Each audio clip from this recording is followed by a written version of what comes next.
All right, we are going live. We are going live. Hopefully, the audio is nice and crispy. And I hope that all of you are having a fantastic evening, morning, day, night, wherever you are at. And let me just make sure that the audio is coming through very nice on my side. And yes, it is. Awesome. We are good to go. Well, tonight we are going to be talking about talking animal stories, and we will be diving hopefully into the last run for Deltarune Chapter 3. It's so close, I can almost taste it, I think. It's weirdly a little bit like butterscotch. Hey there, Hannah Heaven. Great to have you here tonight. So to give people a little bit of time to filter on in a few things, we've gotten some promo materials for the amazing digital circus. I am honestly really happy that we are getting the next episode out rather soon, because there was definitely some speculation given some of the recent postings from Gooseworks that got people a little bit worried that maybe things were really not all that great behind the scenes. And so there was speculation that it might be a long time before we got the next episode, which induced a little bit of pessimism into the community. And then lo and behold, we start getting fantastic little drops like this stuff. Let me show you guys. Hey, Arts is here as well. Woohoo! Howdy. Let me see if I can pull up this picture for you guys. And oh boy, say it's not really showing on my screen. Okay, weirdly enough, it does not show on my screen in my studio, but it shows up right there on the live stream. Yes, Jax do be looking fine. The funny thing is how this was actually ultimately a bait and switch. I think that a lot of fans are all like, I want to see Jax with a gun. But but then a new image dropped on Twitter. Let me see if I can pull that up for you guys, because it just dropped today, and I got an excellent laugh out of it. Oh, come on, don't betray me this way. Google search, no. There we go. That's the image that I'm looking for. Let me see if I can grab it up for you guys. But yeah, I am happy that we are going to be getting the next episode sooner rather than later, and it's reminded me that I need to start working on my video about how profitable the Gaslight District may have been or has not been for Glitch Productions. And I mean, I'm not obligated to make such a video, but I feel like by now I'm kind of committed to it, since I've already done several videos on the impact that this show has had, as well as getting just dragged into the general discussion of indie animation versus the big budget, big studio productions, usually Disney. And there was one YouTuber, I've unfortunately forgotten his name, who called me out actually some months ago for focusing too much on Disney rather than drawing some attention to Warner Brothers. And you know what? I feel like this would be an excellent opportunity to kind of rectify that, especially because Warner Brothers has just been showing, even more so recently, just how willing they are to just screw themselves over in the animation department. And I've even been getting more and more people being like, so when are we going to get the next season of Villainous? And the sad answer is, we just might not, which kind of sucks. Oh, come on. Yes, there we go. Whoop. Yes, add to stage. There we go. There's Pomni. So this was the image that was dropped earlier today on Twitter, where Glitch was all like, "Psych, you don't get a beach safari excursion with Jax running around with a gun. No, we got office work." And I'm actually excited for this, if this is indeed the case, because it's high time that we learned why Pomni freaked out when she saw a computer back in the pilot episode. Art says, I think I saw stuff for Gaslight District and Hot Topic of all places, or maybe it was something else, but it was similar.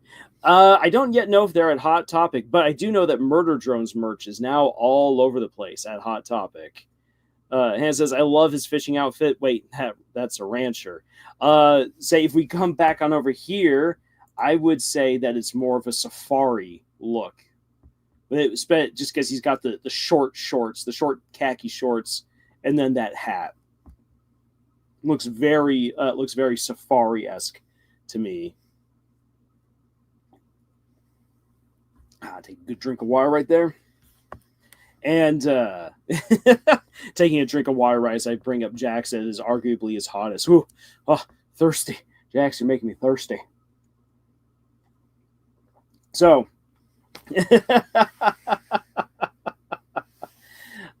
yeah. They haven't yet dropped a date for the episode's release, as far as I know. But it's nice to see that Glitch is keeping the hype train alive for the Amazing Digital Circus, and hopefully we'll get more real soon. And again, along those lines, I need to have a look at what the Gaslight District has done in terms of its online success. And I think it'll be very informative, just because, and I brought this up in my review and analysis for the pilot episode, that it's a very, very different show from anything else that they've done. And it will turn off a lot of their fans and viewers to watching it even further. There were plenty of people who said so during one of the live streams, and who said so in comments on some of our videos. And I'm not going to be here like, no, you just don't understand how amazing the show is. Like, I get it. It's a very unsettling show. I'm here for it because I'm here to support indie creators. I am personally loving the very artsy-fartsy side of the show and seeing how it blends with the darker mafia-esque story and just all of the effort that went into it. I really do appreciate it. But I understand, once again, if it's a show that rubs people the wrong way. And I think that will be reflected in the numbers and in the potential earnings that Glitch got from the first episode. And I don't think that it's been selling as much merch as their Murder Drones or as their Amazing Digital Circus lines have. In fact, when we look at Murder Drones just keeps on releasing more and more merchandise, which just goes to show that it's actually selling very well. Even though the show has ended, people love it. And that is something that honestly we should be taking notice of. And so I guess whilst I talk about that, might as well just quickly bring up for our enjoyment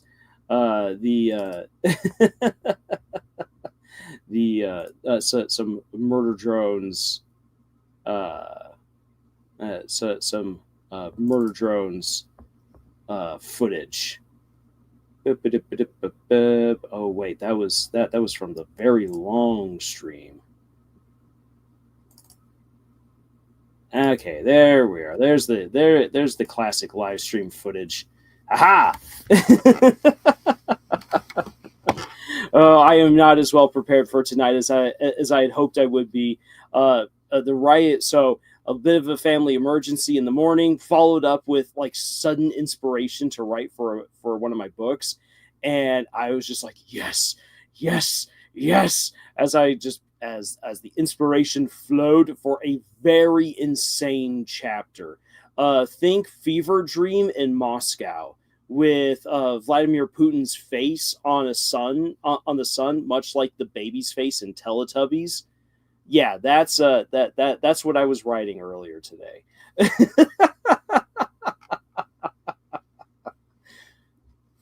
No, do not expect anything like that to show up in Hot Topic anytime soon.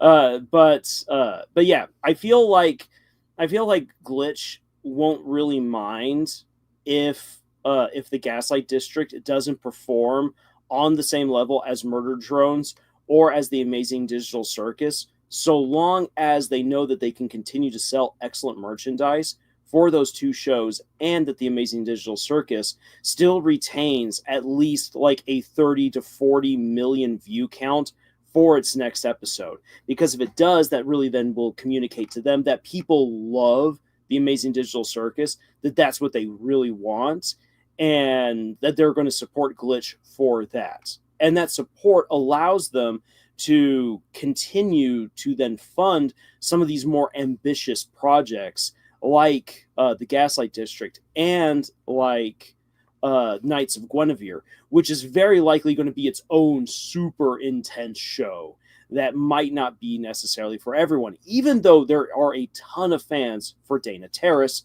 We'll have to see if the fans of the Owl House and Gravity Falls and Amphibia migrate over to Glitch to enjoy Dana's work. There's no real guarantee of that just yet. So interesting things for us to consider as far as the business side of the industry goes. And I definitely want to bring that together into a specific video and just put that out there. So that way we kind of keep up with how Glitch is doing, being one of the largest indie companies out there and doing spectacularly well. And funny fact, I actually, yes, this is one of those rare moments where I will, where I'm going to kind of be all like, yes, I told you so to other YouTubers. So years ago by now, it's been about 2 years ago, getting close maybe to 3. Wow. Hey, CDVA is here. Woohoo.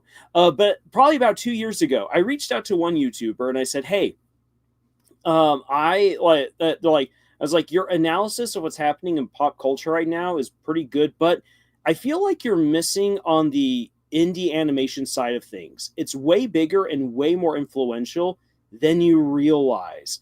I think it would be good for you to like look into this stuff. Never heard back from the guy.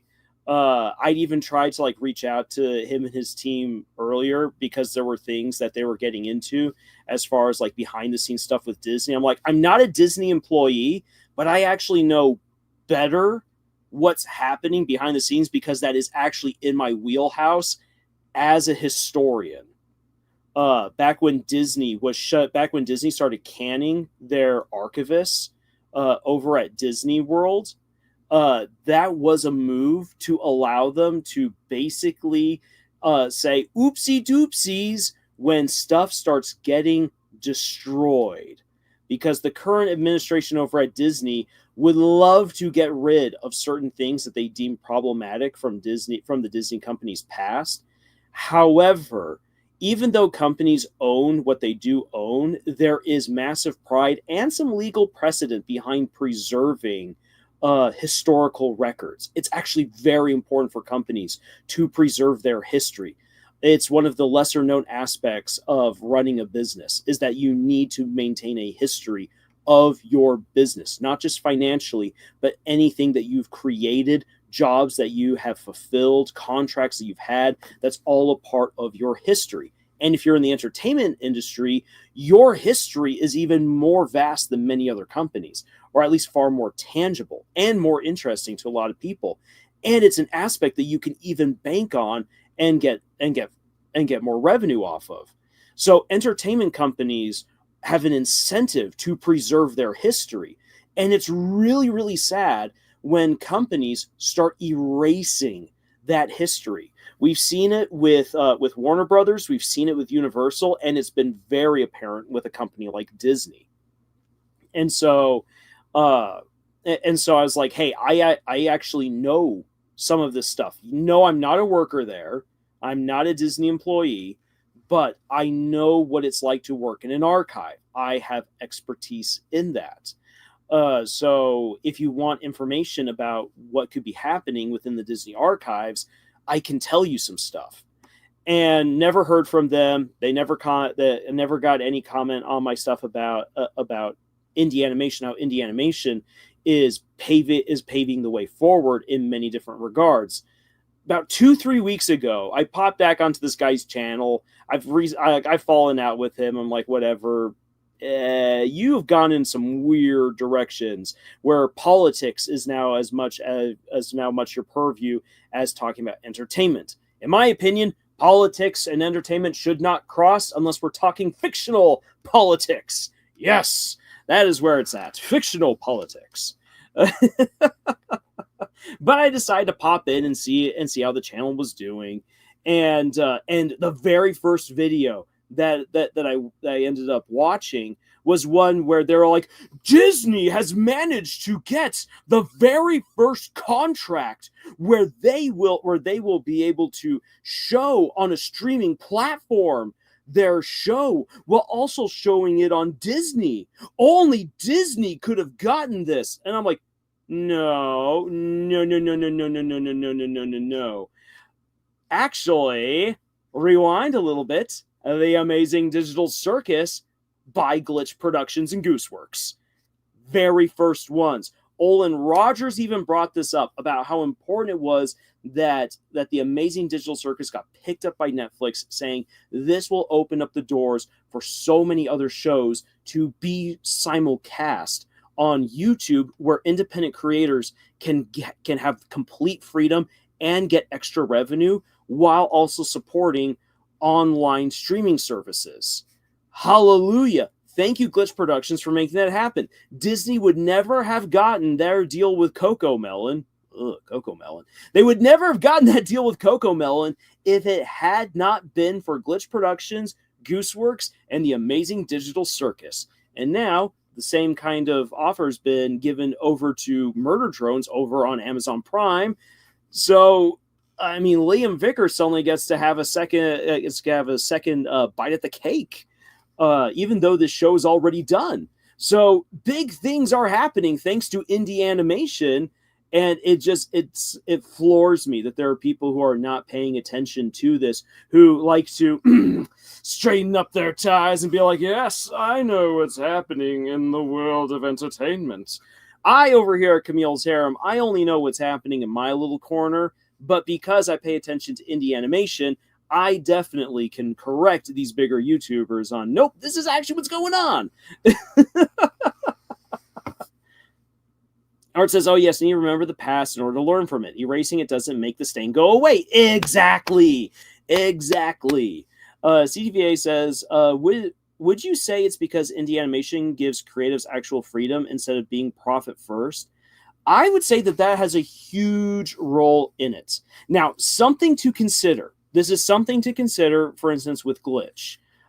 This is what people I don't think really understand when it comes to talking about Glitch Productions, is that Glitch Productions does give a lot of creative freedom to their showrunners. But, and this is the big but right here, Donkey around here is about to sing I like big butts and I cannot lie. The big but in all of this is that Glitch Productions vets their showrunners. They're like, okay then, pitch us your show. And I guarantee that they go in depth about, okay, what do you want to do with your show? How is this going to be marketed? Who is your audience? How can you guarantee that this is going to work? You have to be very professional with Luke and Kevin in order to get their attention. Yeah, they're fun-loving, jokey guys as far as I know, but they are businessmen. They are running a legit business that has now over 40 people, no longer just working in their garage, but working all over the world. So it's a business, and it's a business that requires them hiring out lawyers, writing up all different kinds of contracts, having actual premise, having legit contracts that are recognized in international labor. This is huge work for these guys. So they have to know that any investment that they put in, and they did put in hundreds of thousands of their own dollars and dollars from outside investors to get things going, they have to know that it's going to be worth it. The Amazing Digital Circus paid off huge and covered all the costs that they could ever have wanted. And that's just on the show itself. The moment that you begin adding merchandise into the equation, Glitch now has the money that allows them to really empower their creators. So to your point, CDVA, it is absolutely critical that they give people that creative freedom to tell the story that they want to tell. They believe in it, and they have stressed that time and time again. But they only pick up the stories that they feel are viable for a large enough audience that will make the investment worth it. So it's still a business. And that's something that I think people kind of miss out on, is that if you're going to go indie, it's not that you're rejecting the business side of the craft. It's just that you're now going to be way more in charge of the business side of the craft. You're not beholden to bean counters who don't care what your project is, who only care about the bottom line and big mass profits. But that doesn't mean that you can just ignore that stuff either. Let me take a drink. So yeah, that's so there you go. That's my answer to that question. And a little bit of unexpected glitch talking points right there. That's what these live streams are for. All right. So we're about 20 minutes in. We've got more viewers here. Fantastic. Let's dive into our lesson for tonight, and then we'll shift gears and go over to playing Deltarune Chapter 3. And my hopes are to wrap up Deltarune Chapter 3 tonight, and then I will take a break before diving back into Chapter 4, which if I do manage to finish it tonight, that means no live stream tomorrow of the gameplay, and also Sunday is family day, so nothing then. We'll have to see how the next week goes. So we'll have to play a little bit by ear, but that's the general plan. Okay, let's pull up the lesson, which for some people might just be, I have to go because of spoilers. Hannah, don't worry. We're not yet there, so no spoilers yet. Unless you got to go for other reasons, in which I understand.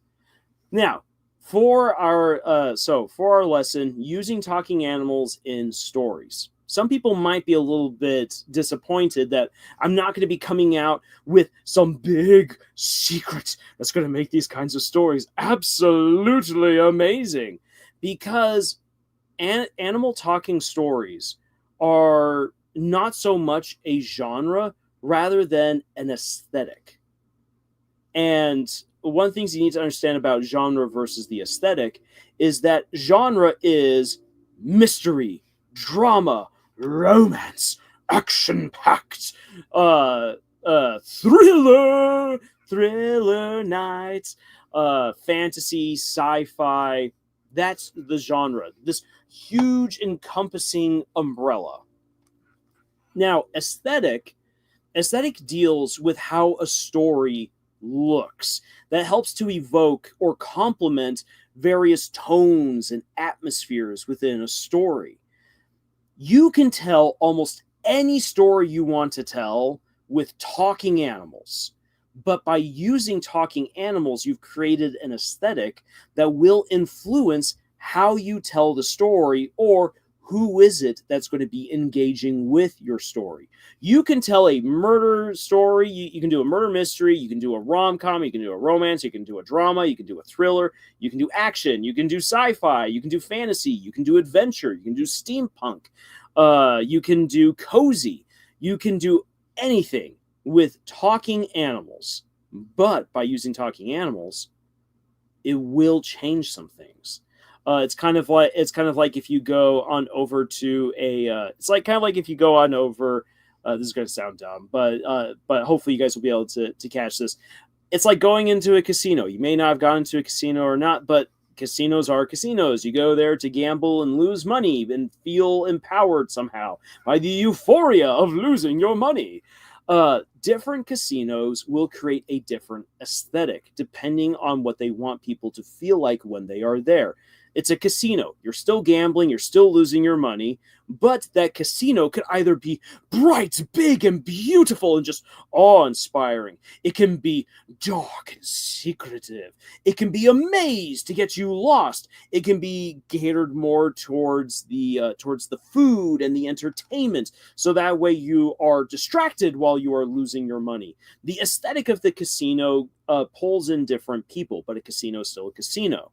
It's the same for if you're telling a murder mystery story. A murder mystery story is a murder mystery story. But it might end up being different if your murder mystery story is not about we must find Jack the Ripper in London, but but you've got now a bunch of mice in Victorian London who are like, we must find Beater the Badger, who's been going around murdering all these people, and everyone's looking for a badger. But what if it's secretly a fox that's been murdering all of these innocent mice and weasels on the streets of Victorian mousy London? It's still a murder mystery story, but the aesthetic does change it, and some people might check out, and some people might be more interested. CDVA says, I feel like talking animals are used way too much as mascots to appeal to children rather than treating them as actual characters. Ooh, very good at that point, CDVA. Also, I think aesthetic is important. I don't know if this is common, but it's always odd to see real people breaking out into song in a musical rather than animated characters. Yes, it is. It's one of the reasons why I really, really, really do love the movie Enchanted. Because because you've got the straight man, you've got the single dad who calls out people bursting into song that this isn't a cartoon, and it's fun to have that contrast to your typical Disney cartoon fare. And yes, the moment that you use something more cartoonish or something more fantastical, people will view it differently. Now, as far as musicals go, obviously when you go to see a musical in the theater, you know what you're going to see. And old school musicals, going back to the 40s, the 50s, the 60s, and the 70s, those musicals don't feel too out of place, because many times movies that back in the day that were musicals were trying to still bring that theater cheese, where you realize that the set is moving, that it's not quite real. And so you buckle in because you're like, yep, we've got the theater cheese. Everyone is overacting, which is absolutely fine in a musical. Hannah says, hey, you might want to check out Feral and Stray Dogs. It's the same feel and style like the movie you show us on the screen. Ooh, okay. I love the Don Bluth aesthetic, especially for Secret of NIMH. It's one of my favorite movies, one of my favorite stories. Art says, I think Elephant Men was a good talking animal series that wasn't mascot based. It's more adult, but it's actually well written. And Hannah says it feels more PG-13 though, which makes it extremely horrifying. And Hannah, hold on to that, because we are going to address that. That was one of the big things that I thought of when I initially was conceiving how I would approach talking about speaking animal stories. So let's just let's have a look at our goals. We will understand the values and drawbacks to using talking animals in our stories. Although this might sound really straightforward, it makes worlds of difference depending on the story that you want to tell. So this right here, if you don't recognize the artwork or the characters, this is from the Redwall series. I highly encourage everyone to check out at least the first Redwall book. It is amazing. And it's like, to say that it's like reading Game of Thrones is way too much of an exaggeration, because Game of Thrones and Redwall are two very different beasts. But in terms of the conniving characters, the fact that people will die throughout this story, that there's politicking, there's schemes, there's love, adventure, heroes, devious villains. Redwall is one of those stories that feels like Game of Thrones wishes it could be this cool, but isn't. And yes, I know I rat on Game of Thrones all the time. That's just what I do here. Redwall is fantastic, and especially the first book. The main villain, Clooney the Scourge, is a fantastic villain.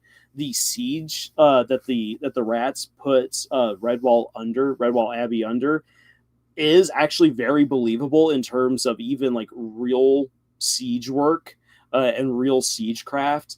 And it's an incredibly brutal story that was geared towards children. And the reason why Brian Jacks got away with it was because he was telling a very brutal, mature story using rats and mice and badgers and voles and bunnies and cats and owls. Never mind the fact that there's a lot of murder. There's so much murder in Redwall. There's a really fantastic PBS animated take on Redwall, which really cleans up the story. But even still, there's a ton of murder on this PBS show. Other than watching an adult PBS like made for TV movie or one of the BBC shows that they bring over, Redwall is easily the most violent thing that PBS has ever shown. It is fantastic. Okay. So, why talking animals? Let's just discuss this here for a moment. Why talking animals? There's a very long history to using talking animals in storytelling. For one, people love their animals and have personal connections with them. In fact, you guys can't see because obviously I'm not using a camera, but I have my fantastic fat cat, Honey, right next to me, who is all curled up and looking very much like a brownie, such as because she's a tortoiseshell cat. And tortoiseshell cats, torties just have a very cakey look to them. But people love their animals. Critters pull us into these kinds of stories. But even more than that, we love to see animals act unexpectedly. It's a delight to see critters show off amazing talents or traits. Like if you go to the Arizona Renaissance Festival, you can go to the Cirque du Soleil, where rats and cats perform tricks for people. And it's really fun to watch. But it's even more impressive when you have a story where the animals speak, because people would love to be able to know what is going on in the minds of their dog, cat, rat, fish, bird, the alligator in the sewer, what have you. People want to know what these cutesy animals are thinking. And talking animals in fiction give us an opportunity to experience what it might be like to interact with them on a new level. Speaking animals also communicate to us that the story is indeed very fantastical. And this comes back to some of the earlier comments in the chat about how people gravitate to these kinds of stories. For instance, you are not going to question if cartoon Simba suddenly bursts into song, "I'm going to be a mighty king, so enemies beware." You don't question it. But when you have photorealistic Simba suddenly burst into song, you're like, "Oh, that's so cringy. Why? Why?" Cartoons allow us to suspend our disbelief. And when you have speaking animals, it allows us to suspend our disbelief. We are willing to accept even more of what's going to happen in the story the moment that we realize that there are talking animals. A caveat to this is if you have like a super serious story, like let's say you're watching John Wick and you've got 45 minutes of John Wick just like blasting his way through all of these assassins and mercenaries. And then suddenly his German Shepherd comes up to him and is like, "Hey, John, I've been a good boy. Can I have a treat?" Like if that were to happen in a John Wick movie, immediately people would start checking out. Because like, this is not what I signed up for. So if you're going to use a talking animal, you got to make sure that people know pretty early on that they are in a talking animal story, that's what they're reading or watching or listening to in order for them to buy into whatever shenanigans or adventures you've got prepared with with talking animals. Art says, yeah, that's why I'm not a big fan of live action Lion King. The Lion King is better in traditional hand-drawn animation. Amen. Yes, it is. It's so good. One of my favorite. Okay, just like as a comparison, the shot in the traditional hand-drawn one in the 1994 or 1996, whenever it came out, movie, where the camera zooms in on Simba when he realizes that the wildebeest are charging into the gorge, is one of the most harrowing and such beautifully drawn sequences in animation. And the look of horror, of abject horror on Simba's face when he sees when he sees the wildebeest coming at him, is so human. It's not animal, it's human, but it's on a young lion cub's face. You have that human quality with that animal quality blended together perfectly to just give us the beginning of a gorgeous sequence. The shot of the fearful young Simba, you remember that? Yeah, absolutely.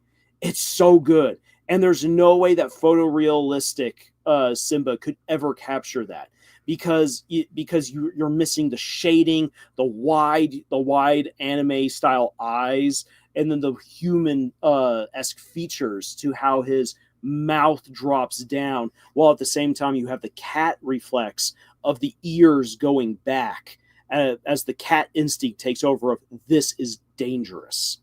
It's a beautiful blend.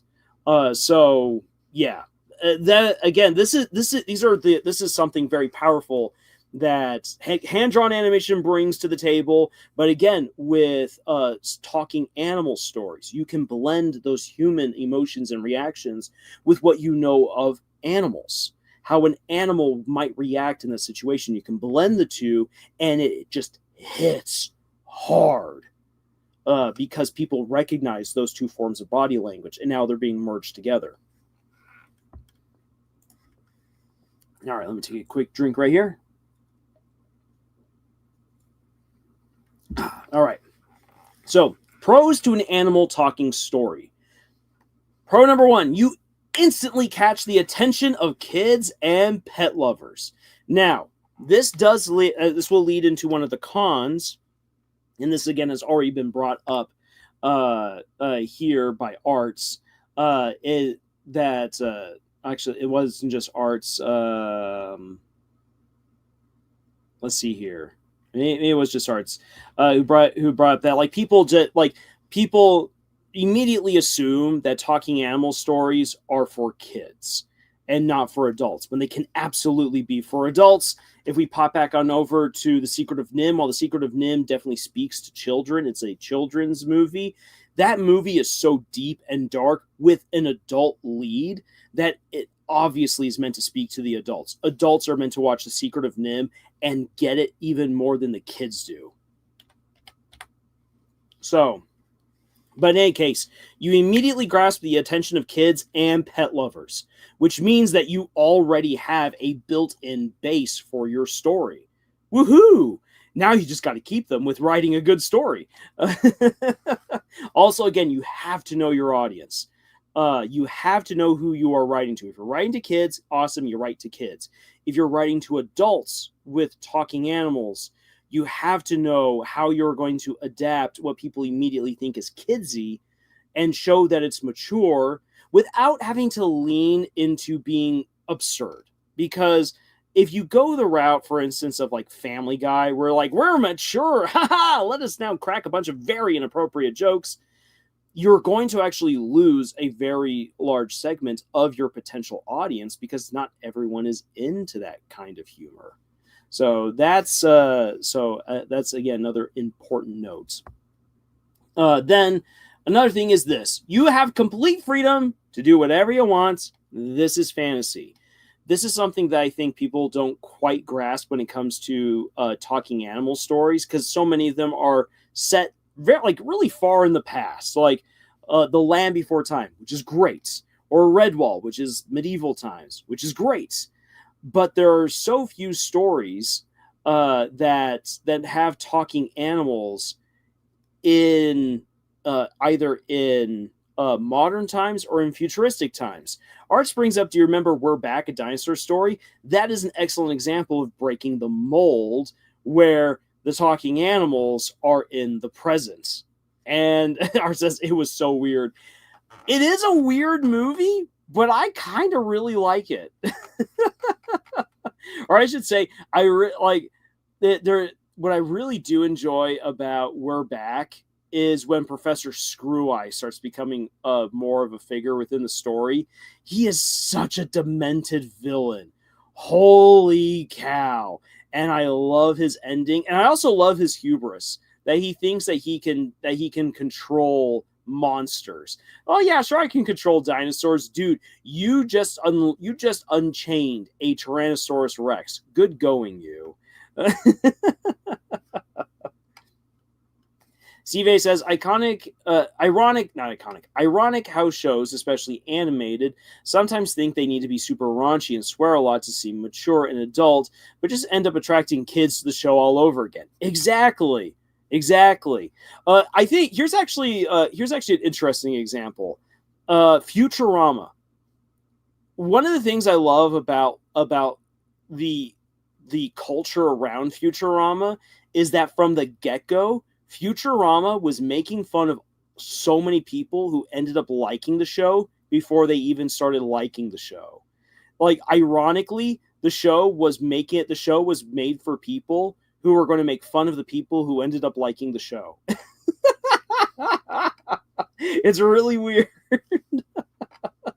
But Futurama, despite also like having like the weird immature jokes and some raunchiness, actually tried to be a little bit more critical, like actually be satirical about current day stuff, and so in a way, Futurama ends up setting itself apart as a much more relatable story than stuff like Family Guy or even The Simpsons.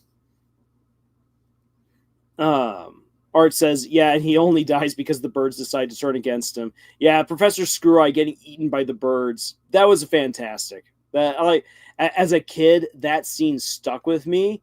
And I remember so many times while doing like play pretend, I'd be like, and then the bad guy just gets eaten and there's like one little bit left of him. Add to that my fascination with dinosaurs after watching Jurassic Park. And yes, young Lars's imagination went places that were definitely not PG in terms of violence. But continuing on with something right here, the ability to communicate heavy ideas to an audience that is normally less mature. This is a pro that talking animal stories has. And I know I'm going to be controversial in saying this, but people who get angry at Zootopia for not going harder into the paint about racism miss the point. Zootopia is not trying to answer big questions about racism in society, especially in American society, in American history. It's not. Rather, instead, it wishes to recontextualize the very idea of racism and show it's bad. It's bad for all these reasons. And it's meant instead as a knock at the door for parents who should be more conscious of this stuff to address it with their kids. Racism is never brought up as a word or as a concept in Zootopia, but the concept of prejudice and how people are persecuted because of how they are inherently different. And so Zootopia, in my opinion, and I've watched it plenty of times to really solidify this opinion, is that Zootopia was meant to tell their audiences, duh, prejudice is bad. And when you step away from the from the lens of racism and just look at prejudice in general, look here with these cutesy talking animals. Oh, look at the fluffy, overweight tiger. Oh no, he's being persecuted because he's a predator. And you feel so horrible for him because you know he's just a fun-loving guy who likes watching Gazelle and eating way too many donuts. Uh, he's not a bad guy. The movie is making a point that prejudice in all of its forms is bad, and that prejudice can show itself in many different ways. The prejudice on both sides of the spectrum, from predators to prey. And that works out really, really well for a kid's movie. Now, if you want the more adult version that is not afraid to get into the paint about those topics, you then go and you read Beastars, because it has a much longer runtime, can definitely get into way more of those concepts and tease them out further. And that's something that, again, know your audience. Disney knew its audience. This is for kids. But we have a message that we wish to get across, and we're not going to pound it down their throats. We're going to present it to them in a cutesy, kid-friendly way, and then the adults, if they wish to talk about this topic further, can, without us being blamed for, you were showing children what racism is like. No, we were just showing them what prejudice is like. Hey. CDVA says fair, but it would have been cool to see all that content that they left out to make the movie more kid-friendly. There is, for instance, a deleted scene where we've gotten to see, for instance, like how the fox got muzzled, and I'm currently blanking on his name. Why am I blanking on his name? In any case, you get to see when the fox gets muzzled. There was a deleted scene where they went even more into detail about how that went down, which is just downright just awful, creepy. And you can tell that it was definitely pulled back because, much like Stitch killing Pudge the fish, if you have Stitch killing someone, it's really hard to root for Stitch as the hero and to want his redemption. If you have these herbivores torturing this young poor fox who just really wanted to be accepted into a scout club, it's very, very hard to side with Judy Hopps and say that the prey have been just as badly abused as the predators have, which is ultimately the case within the story. So it's one of those things where you can definitely have some of those harder scenes, but you need to listen to people to find out maybe you need to pull back a little bit. And let's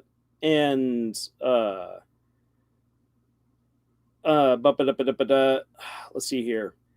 My brain blanked. Sorry. Now I caught it again. I think I've told this story before, but I'll tell it again, that when I was working on my interpretation of Beauty and the Beast, I had a scene depicting sexual assault in the story. I wanted to make the Beast truly monstrous, just to break that idea of it's Stockholm syndrome. No. This is where this is a monster, an absolute monster who's done something horrible. How do you pull someone who has done that back from the cliff that they just went over and make them into someone who can be redeemed and into a person who we want to root for? I wrote that scene and I presented it to my writing group, and I asked for their opinion. Camille said, Lars, you can't do this scene. If you go through with this, I will never forgive the Beast. As the reader, I will never forgive the Beast for what they've done.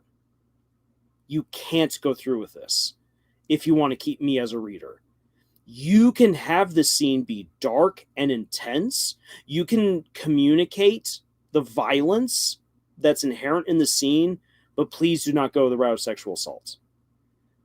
And I took that very seriously, and I edited that scene back from what it was. I still have that scene that I can then show people later on in the future, say, I wrote it. What do you think of it? How does that change your perception of the Beast? Versus the toned down version, which takes out that element. Still, it's very dark. It's very intense. It's even violent. But it leaves the door more open for the beast to be redeemed. And so that's where when we talk about making things more kid-friendly, it's not just simply making it more palatable towards children, but it's also thinking about how the audience will respond to the decisions that our characters make. Because it is possible to make our characters do things that we think are fine because we know how the story is going to play out. But for our audience who don't know how the story is going to play out, some of those choices that we might have our characters make will alienate them from the audience, have the audience go against them when we don't want that to be the case. And that's something that I think too many creators don't fully understand. And so they fall afoul of making some really bad choices. I think that can be easily the case, for instance, in Hell of a Boss by Visipop. Visipop thinks that what she's been doing with a lot of her characters is fine, hunky-dory, and is great, but a lot of her fans are all like, actually, I didn't quite like that. It's really hard to now like this character because that was a very bad move. I get that they're demons, but I'm supposed to like them. And now you just made them very unlikable. How am I supposed to continue on, Vizzy? And Vizzy's like, but you just don't understand my characters. So finding the balance there is a little bit difficult, and that's where getting feedback from a writing group is essential.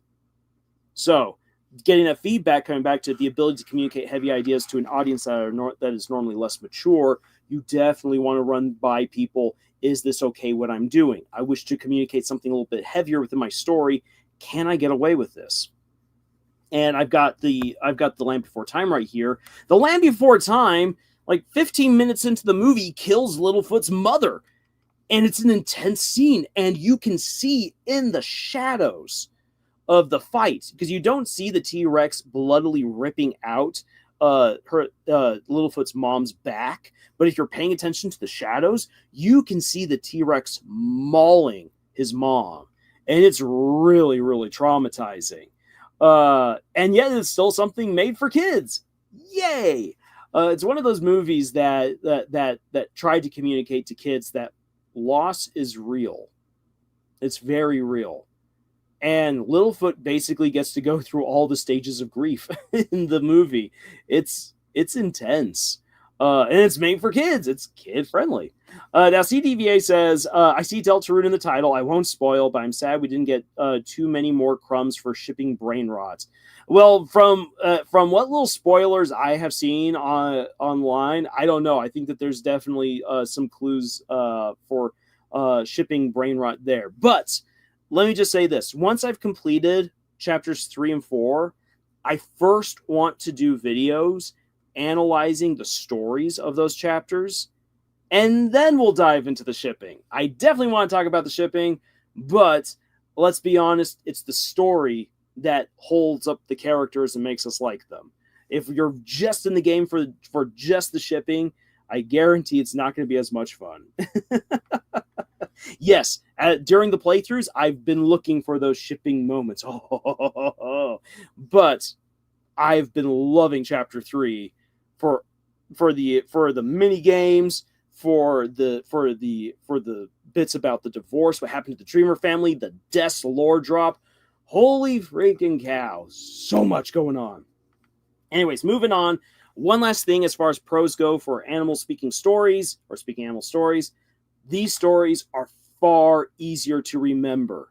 You remember The Lion King, you remember The Land Before Time, you remember All Dogs Go to Heaven, and you probably remember little silly stuff like Hoodwinked. They're just like, yes, speaking animal movies and shows, I remember all of this.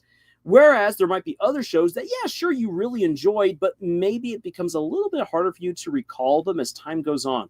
There's just something about speaking animal stories that just stick with us a little bit longer. Now then, let's talk about the cons to speaking animal stories, because it's not all sunshine and roses. Nope, not at all. Now then, you will always be seen. One of the cons is this. You will always be seen as kiddie to more adult readers and audiences. You have to show that you can do something more mature. And even then, there's just so many people who are like, if it's animated, it's kiddish, and I don't like it. I think the only animated show that I can think of that doesn't have people say it's for kids, even when it's obviously not, is King of the Hill.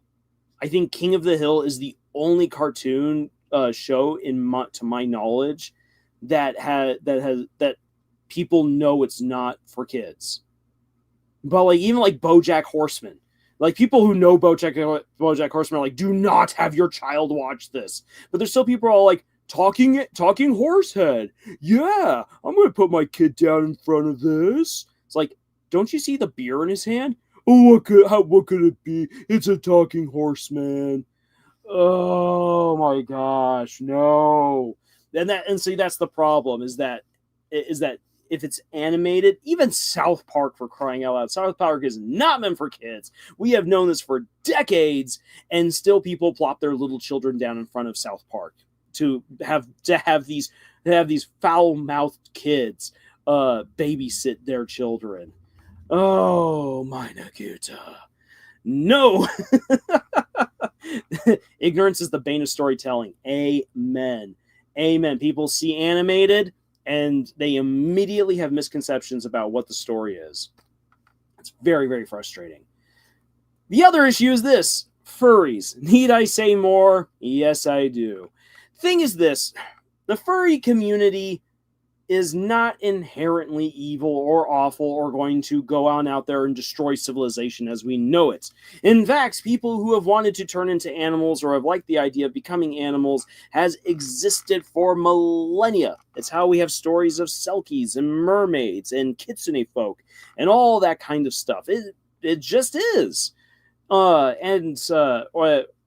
And I haven't heard anyone accuse C.S. Lewis of being a scaly for having Eustace become a dragon in Voyage of the Dawn Treader. So, so it's not like the idea of furries and scalies is not bad at all. And you know what? There's plenty of good people who like to dress up as animals. Okay. There are definitely those who are not so great. Case in point, the My Little Pony Generation 4 fan base, which, full disclosure, I'm a brony. I really, really enjoyed My Little Pony while it was airing. I was raised on the My Little Pony movie from the 80s. I had it on VHS. Me and my sisters watched it frequently. And we absolutely hated Lickety Split. Such a horrible character. But holy cow, the very awkward fan fictions and disturbing things that people came up with. Oh my gosh. Someone needed to put a clamp on this. I wouldn't even get into the Sonic fandom. Oh boy, Arts. I might not be in the Sonic fandom, but I know people who are, and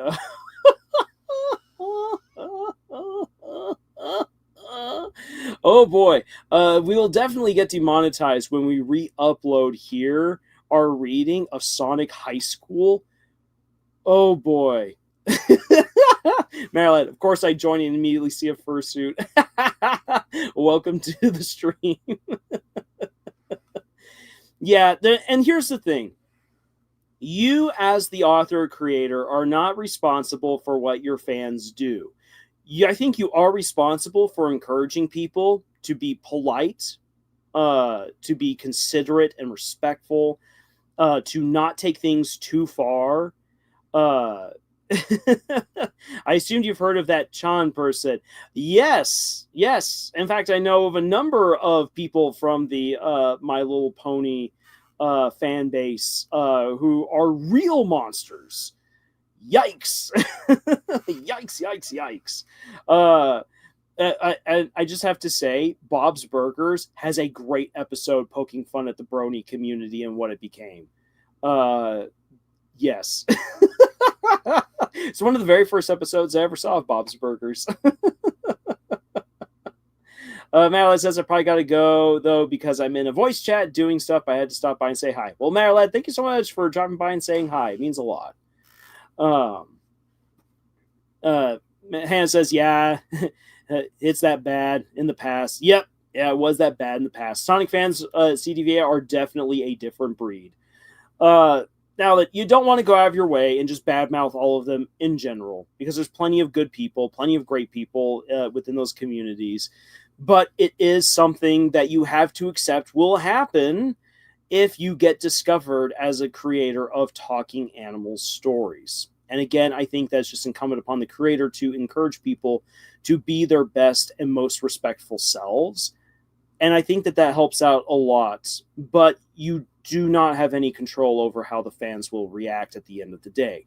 And so that's just a risk that you end up taking with these kinds of stories. Now then, here's a big con. If you dare to hurt someone's favorite animal, you will receive tons of hate. Yes, we know that these are fictional characters, but people will project their pets and feelings onto your talking animals.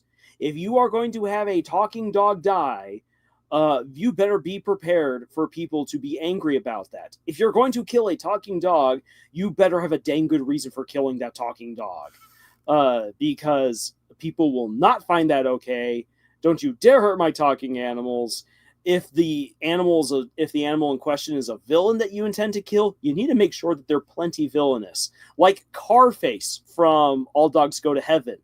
Carface is so despicable and evil that when he gets eaten, you're just like, yes, can we kill him again, please?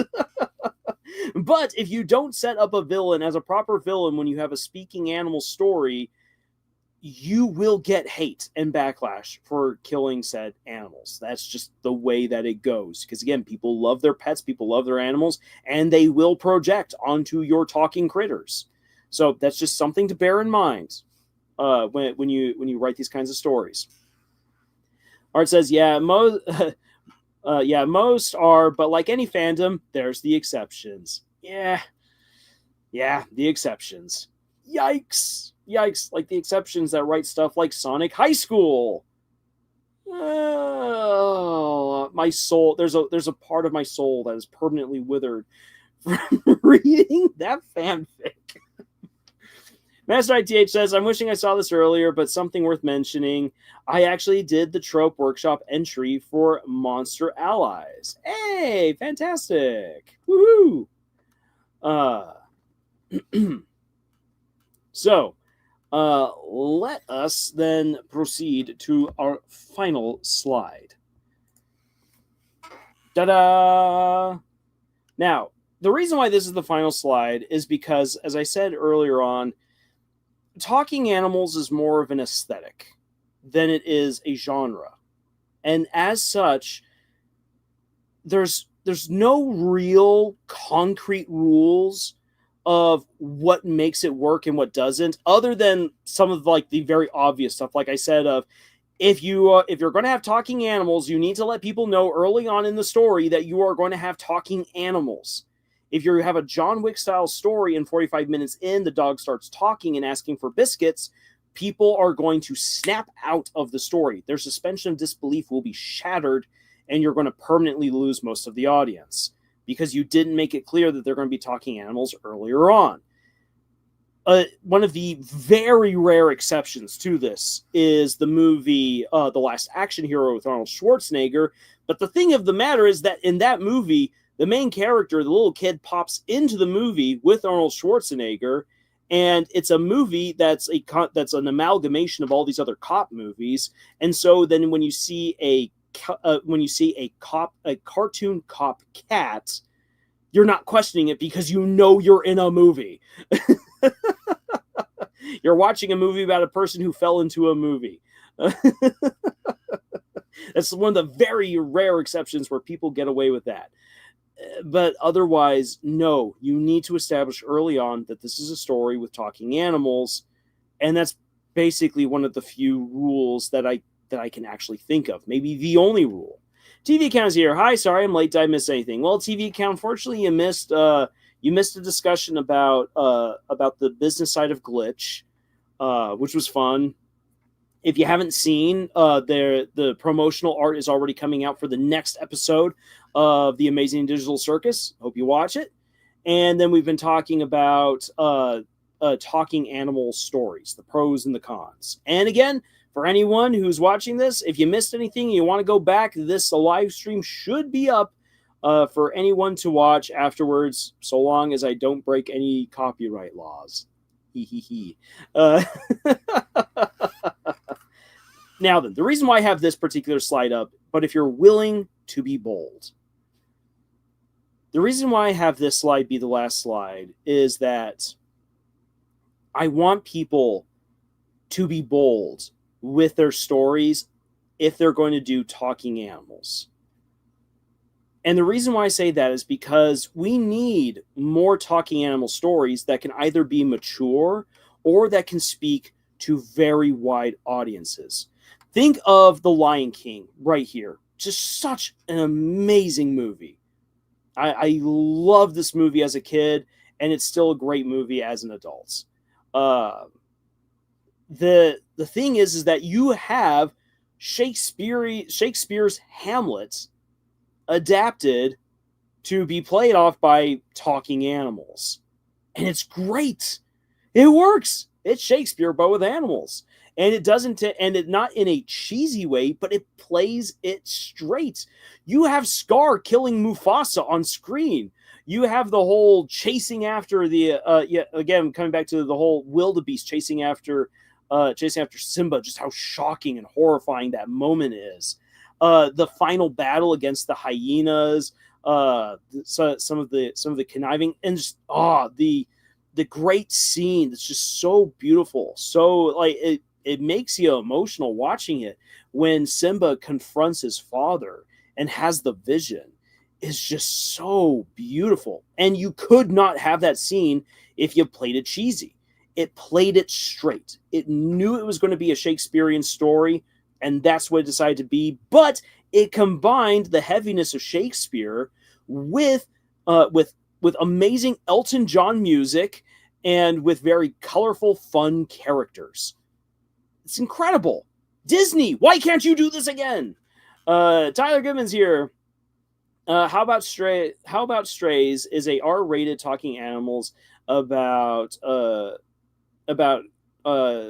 about to get revenge on his owner for his abuse for a long time. Okay, so that's the How About Stray. So about Strays. All right, yeah, I have not seen that story at all, so I unfortunately can't comment on it. But yes, there are actually those more mature stories out there. There's actually some very raunchy cartoon movies from the 70s that broke the expectation of, oh, this is going to be a cutesy kids movie, and no, it went all kinds of places. Yikes, definitely not meant for younger audiences. Nope. You then also have, for instance, the Lord. Well, I mean, this is though this is looking more cartoon wise, but like how the Lord of the Rings cartoon movies were like, hey, look, we can still use cartoons to tell very heavy stories like Lord of the Rings. Or coming back to here, The Secret of Nim. The Secret of Nim is a very, very intense story, and is still meant for kids, despite how heavy it gets. With right, like the very opening scene, Jonathan Brisby was killed today while helping with the plan, and so you've got recently widowed Mrs. Brisby, who's trying to take care of her son Timothy, who could die from pneumonia, and you've got a tractor that's being driven by a human, doesn't know that there's mice living there. He's about to kill a bunch of innocent mice by mistake. You've got the politicking rats of Nim. You've got Jenner, who's going to try to kill Nicodemus and kill Justin, it's such an intense, sprawling story. And yet you also have the beautiful music that's put into there. You've got the crow Jeremy to help provide the comic relief. It's good. And it's something that can appeal to such a wide breadth of audience. As a kid, I enjoyed it because, ooh, fun story, talking animals, yay. As an adult, I enjoy it because it's a beautiful example of writing a story with a caring mom who, like, what will it, like, what won't a mom do to save her kids is basically this story, and just told in a very heartwarming, optimistic way, despite how dark this story gets, because it gets dark. It does not brighten up in any way until the last scene of the movie is the only scene where you get a beautiful burst of colors to let you know that this is indeed a happy ending. So, yeah. Or says, yeah, Disney used to be all about the storytelling, man. Nowadays they do it. Nowadays they do it out of the park. Nowadays they do hit it out of the park once in a great while, but mostly it's bleh or meh. Yeah, I agree. CDVA says, if I get more serious about learning to draw in my free time, I hope I can make my webcomic idea mature, even though the main characters will be anthropomorphic fantasy monsters. Yeah, and I mean, go for it. I think I brought this up before, how I really want to do a story with talking animals called Misventures, which I want it to be done in the Don Bluth style of animation. So again, I know I'm hopping a lot around right here, but I want to have the characters rendered as if they were in The Secret of Nim, but basically take The Secret of Nim aesthetic and put it into the seriousness of Redwall, but go beyond the confined nature of the Redwall stories and go on an epic quest. And that's the kind of story that I want to tell, and I would love for that to be a webcomic. Just it would be so hard to find the right artist to make that happen. I'm looking, but it's not cheap. It's not easy. So yeah, so something to bear in mind there. But also, again, as far as like willing to be bold goes, BoJack Horseman was bold for what it did. It wasn't my cup of tea as a story, but I can appreciate where the showrunners wanted to go, where the creators wanted to go with BoJack, with just this very bizarre setting that you are encouraged to just buy into, and you just begin to accept these characters for who they are, and you get pulled into the drama of trying to better themselves and then crashing and failing and then trying again. It's pretty intense, and it's the kind of story that, sure, you could tell with live action characters, but it hits different when it's a cartoon, because again, we subconsciously think, oh, cartoons are meant for kids, but it's not, and you're reminded again and again and again just how adult this is. And the animated talking animal quality just helps it to hit harder in a way that you weren't expecting. Artist says, Domino's sent me a coupon for a free 2 toppings pizza because they let me down with the delivery. I got my pizza just fine, though. I'll take it. Hey, you know what? Yeah, take it. And thank Domino's for giving you the free pizza. Yay. Let's see here. Any other... I guess to just round this off before we shift gears and go on over to Deltarune, I want to hear from you guys. What are some of your favorite talking animal stories, and why? Which ones are some of your favorite? Like, I mean, I've already brought up how much I love The Secret of Nim, how great the Lion King is, and I've already given my defense of why Zootopia is pretty good. But there are definitely other talking animal stories out there. I want to hear from you guys which ones you really enjoy and why. I'm Omega says my characters from Amazdora are from animal tribes, in though it is more like animated Kamen Rider or Power Rangers. Okay, I see that. Very interesting. And there's something like Madagascar. Oh my gosh. TV account says Beastars if you don't mind the ending. TV account, I do mind the ending. I do mind the ending to Beastars. That was a letdown. Because Beastars overall is really great, but like Bleach, dang it, the ending. You're just like, why? Why? Art says Digimon Tamers. Ooh, okay. All right, Digimon Tamers. That, yeah.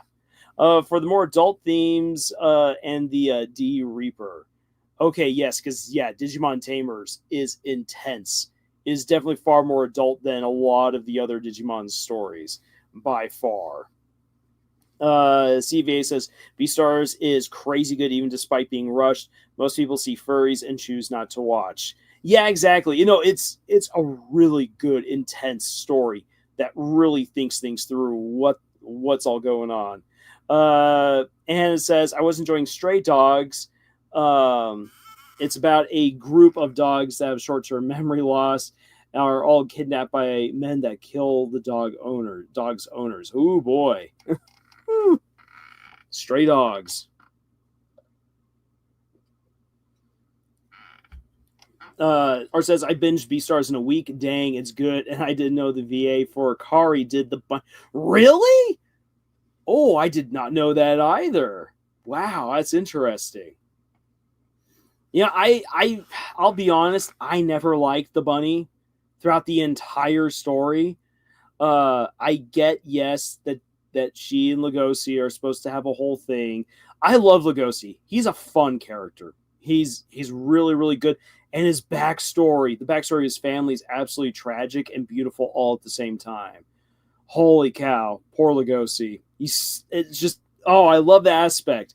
Like, I could actually do without the romance if it was just Lugosi and like dealing with the issues of his world and the whole murder mystery aspect. It would be, you know, like, in my opinion, that would be phenomenal. It's one of the few stories where I feel like if you took out the romance aspect, it would be really awesome. Lugosi's grandfather is kind of cool. Kind of cool. He's legit. I love his grandfather. I would read or watch an entire series about Lugosi's granddad.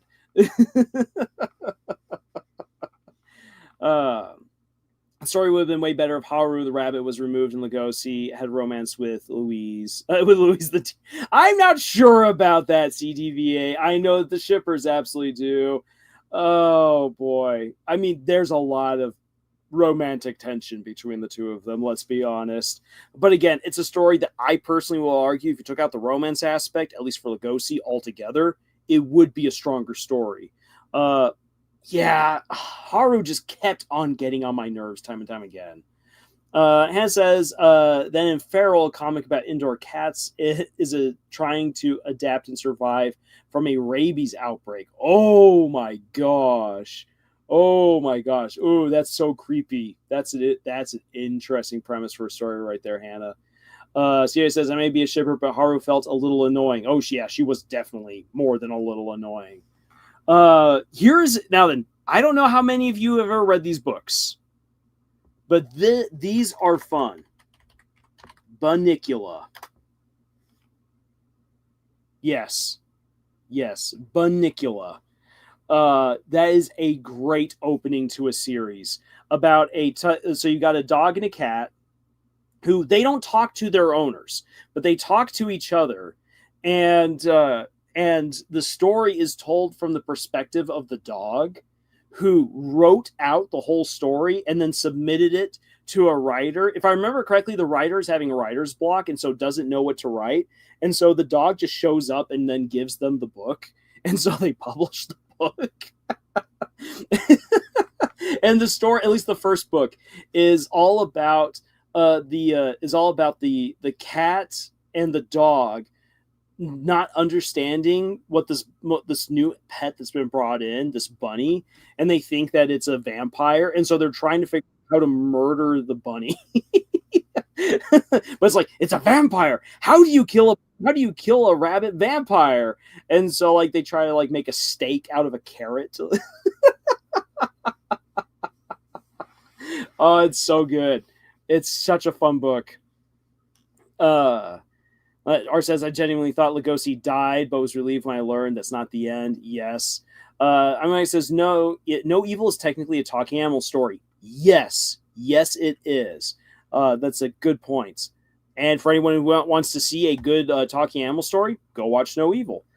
Though other favorites are Legends of Kima, Thundercats, 2011, regular show. Yes, technically, regular show definitely falls into that. Owls of Cahul and Penguins of Madagascar. Maybe forgetting others. And again, there's so many really good talking animal stories out there. Yeah, Penguins of Madagascar is funny. I actually never seen Owls of Cahul. So unfortunately, I cannot comment on that. Let's see here. Yeah, actually, so what? So there's a show. There's the show. The All Dogs Go to Heaven TV series. This was a weird. This is a weird one. In the sense of how to where to rate it or rank it, because it actually is a pretty fun show, but it is not on the same level as All Dogs Go to Heaven. It definitely isn't. And it was kind of meant to be the in-between venture, the in-between adventures during the second movie, where Carface tries to get rid of all the angels in heaven, and Charlie and what's his buddy's name? Short legs. Why am I forgetting his buddy's name? In any case, Charlie and his buddy get sent back down to Earth to try to stop Carface from destroying heaven, and Charlie gets a second chance at life because he's been helping out this kid who ran away from home, and he falls in love with another dog, which goes very counter to All Dogs Go to Heaven. All Dogs Go to Heaven does not need a sequel, but the sequel exists, and weirdly enough, it's not a bad standalone story, but it does not work as a sequel.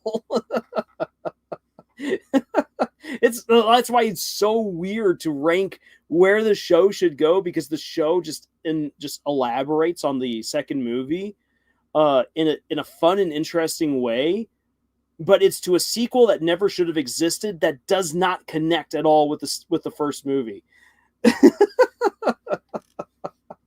Oh man, it's like when fan fiction takes a life of its own. That's pretty much what it is. Hold on a second here, guys. A quick sorry, because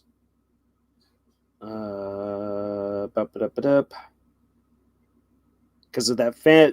If those of you who were around for the very beginning of the live stream, got to hear that there was a family emergency, and I just got messaged about it. So quickly responding, quick. The guy running the stream isn't paying any attention. Spam the chats. But nicely so. But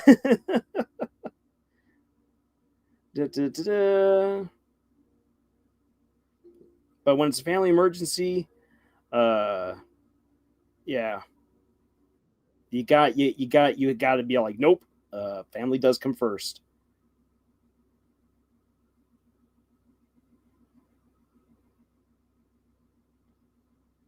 It's found and mailed.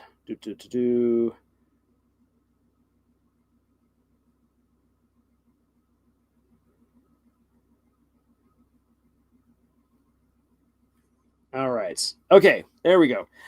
Sorry about that. Omega says, it's good. I highly recommend reading the series. It has Owl Nazis, Owl Jesus, and cults. Owl Jesus versus Owl Nazis? Oh boy. Now there's a hook. There's a hook. Just say Owl Nazis versus Owl Jesus, and there may be some owl cults. I await tell me how much you will pay me to make this story.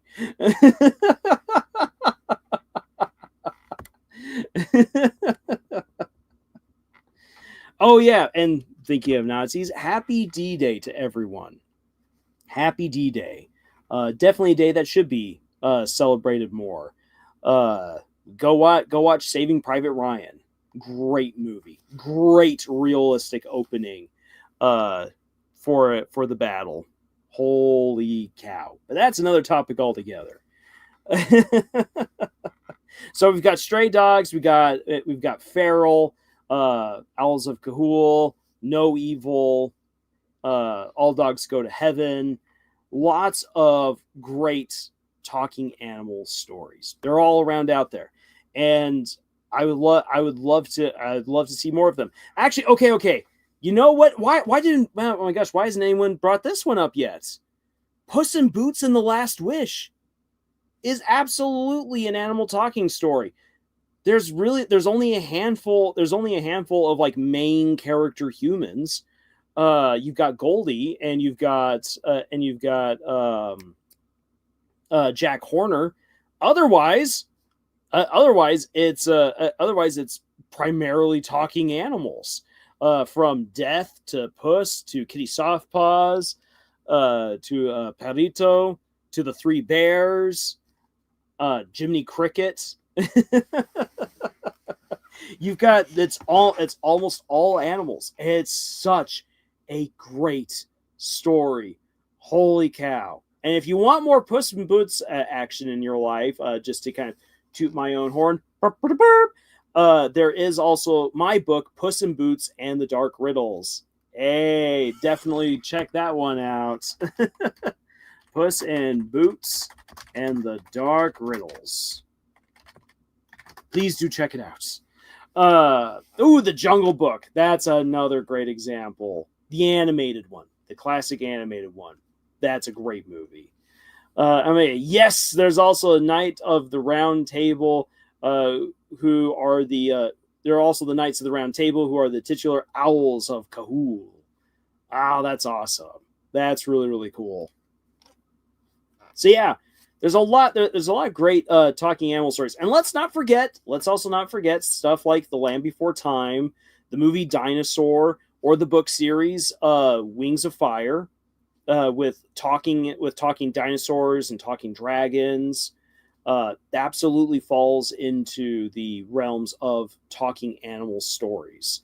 And they're also the smaller little stories like, oh my gosh, oh boy, I had contemplated reading this. This one. Let's see here. Let's see here. Say in the chat if you want me to read The Dog and the Dragon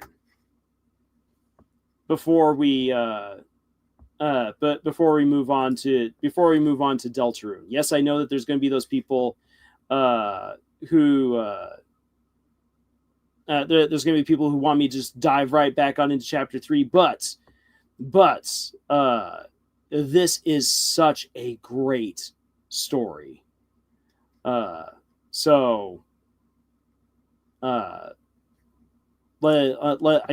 want to see what you guys have to say.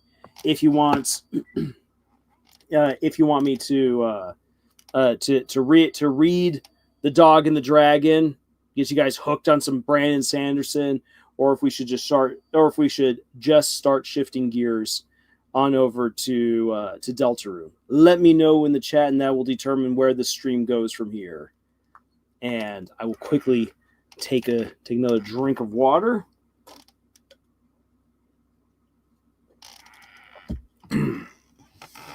And one way or the other, I should probably practice my tenor voice. Yoki doki. How should I take yoki doki? Okay, so we got Yoki Doki beats Deltarune? Or Yoki Doki leads to Deltarune? That's the problem with these days using the greater than and less than symbols. Is that you're like, Okay, are we talking about, yes, munch, munch, munch this way, or no, arrows pointing that way? Yoki Doki leads to Deltarune. Okay, so we got one vote here for Deltarune. Any other votes before we move on? Deltarune or the Dog and the Dragon? And I definitely understand for those people who are here for the Deltarune action.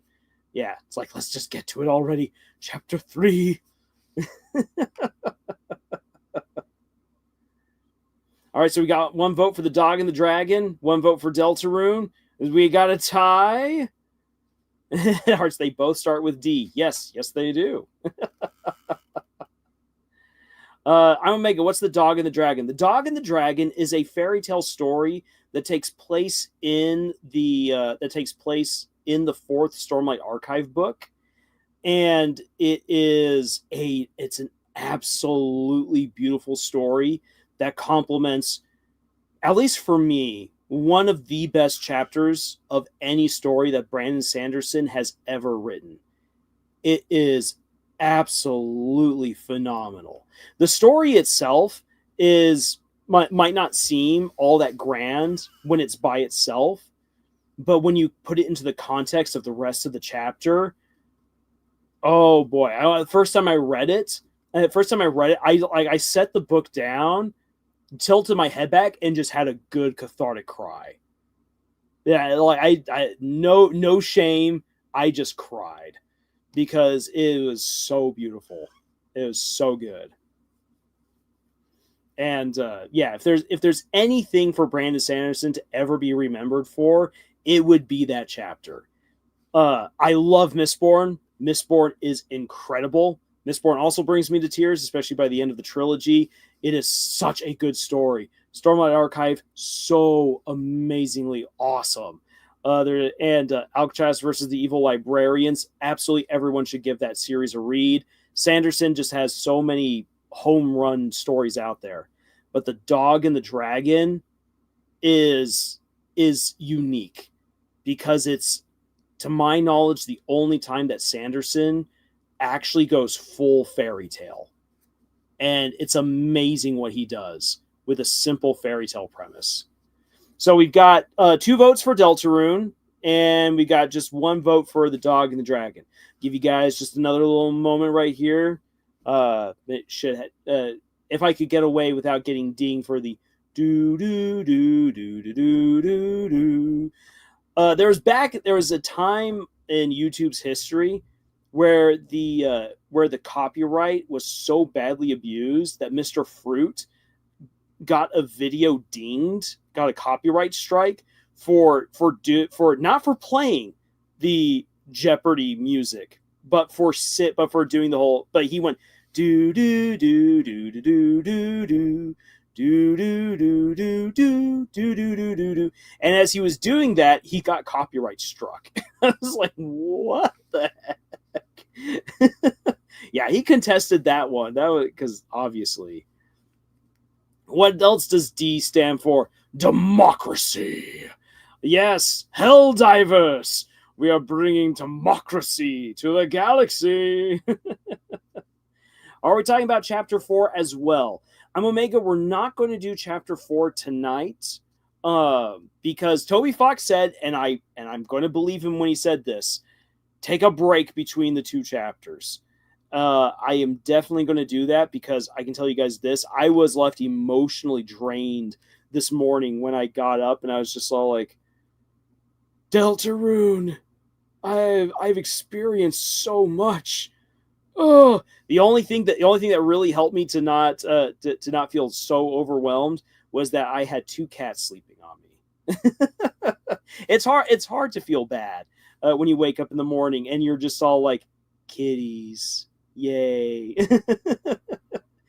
He was right. Chapter 4 is crazy. Both normal and weird route. Oh dang, we've already got people who. I mean, of course, I've already seen people talking about having to do the weird route. Oh man, people that actually have time to do all of that. But then again, those people usually aren't running other aspects of a YouTube channel and writing books and taking care of loads of other stuff. Maybe they are, and we just don't know. And then if they are, I absolutely applaud them for being champs. Okay, so it seems as though most of the votes are for Deltarune. So we shall forbear on the dog and the dragon. But it would be fun to read that and look into that further at some point because, like I said, it's an absolutely great story. And it's one that I feel that more people should have the chance to hear or to read. Yes, it makes more sense when you have the full context of the actual story. But just as a fairy tale itself, it works really, really well. Okay, so with all of that being said, let me then pull up Deltarune, and we'll have to wait a little bit for the game to load. Okay, there we are, and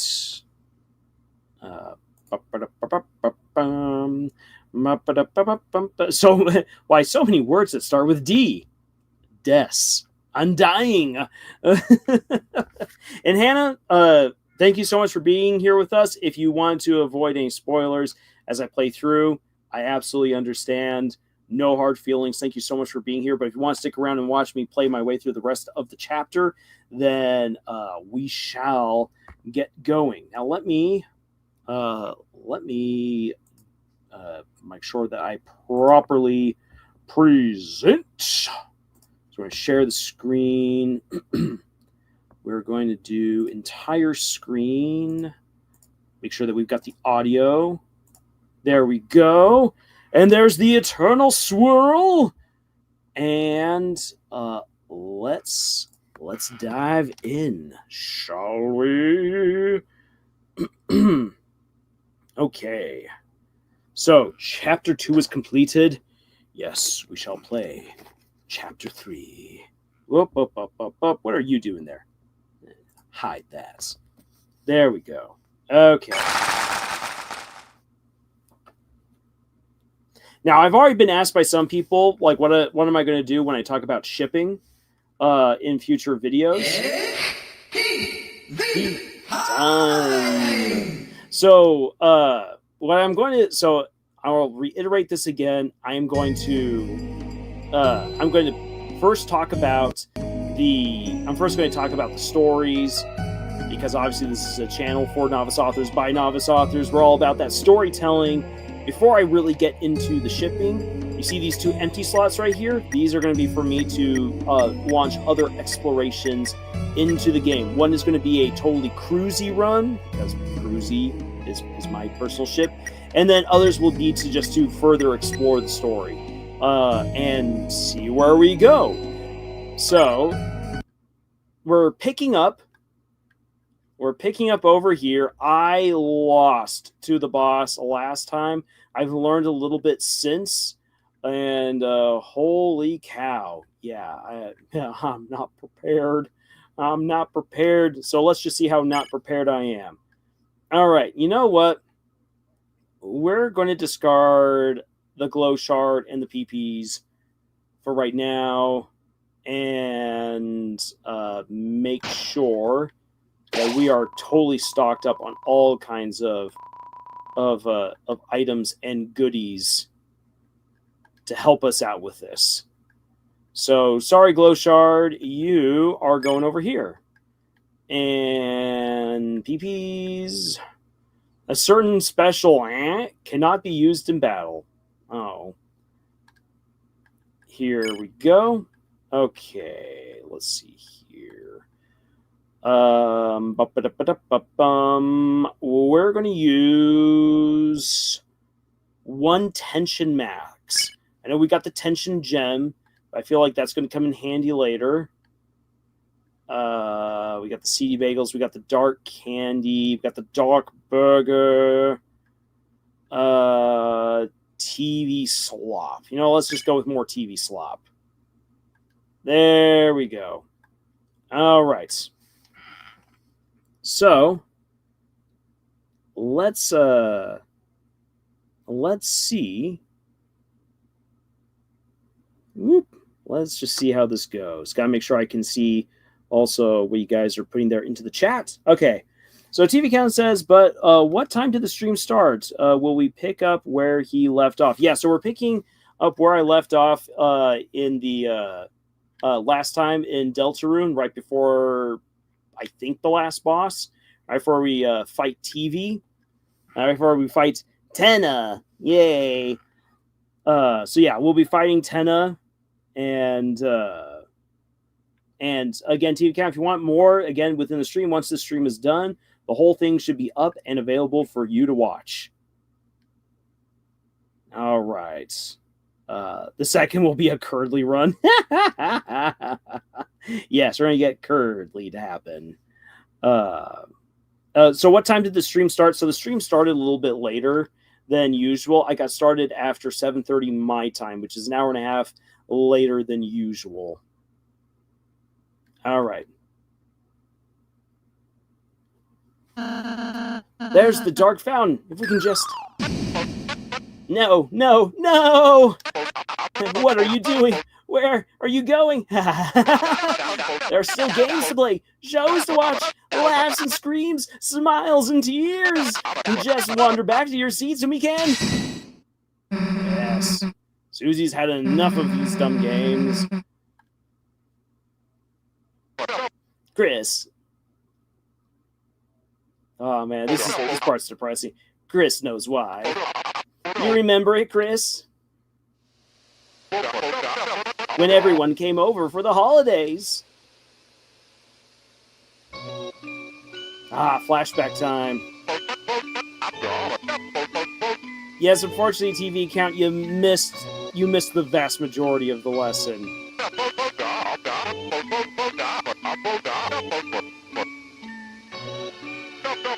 So, sorry about it. But again, it will be up there to still to watch and to view. For next week, let's see here. For next week, we'll see if we do one about genre or something else, since that was one that was suggested. And then in 2 weeks we might not do a live stream just because it will be the Harem retreats. So probably won't do a live stream in 2 weeks. Saying people stopped coming as they fade away. Everyone disappeared one by one. Even Azrael. No one wanted to watch TV anymore. No one wanted to play games anymore.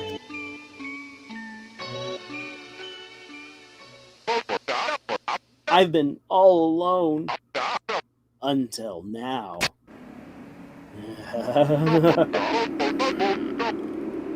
I'll make it wait till the end of the battle. Alright.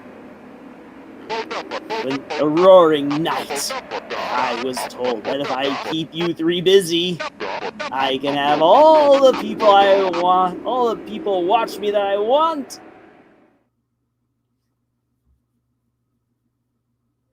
And I've been having so much fun playing games with you all. I just don't want it to end. So please, just say it with me.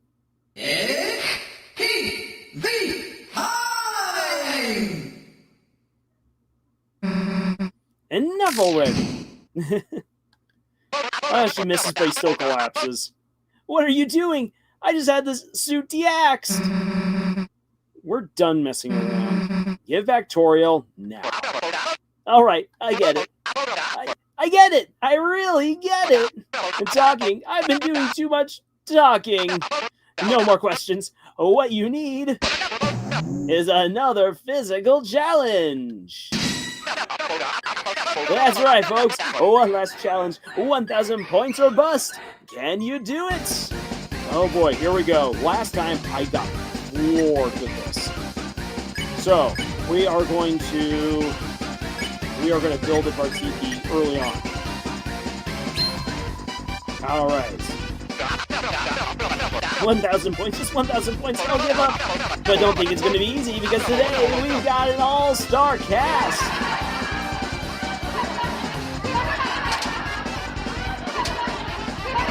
Alright. Clap and cheer, smile and scream, entertainment on your screen! Alright, let's see here. We're gonna do... Nope. Okay, we're gonna try a minigame right now.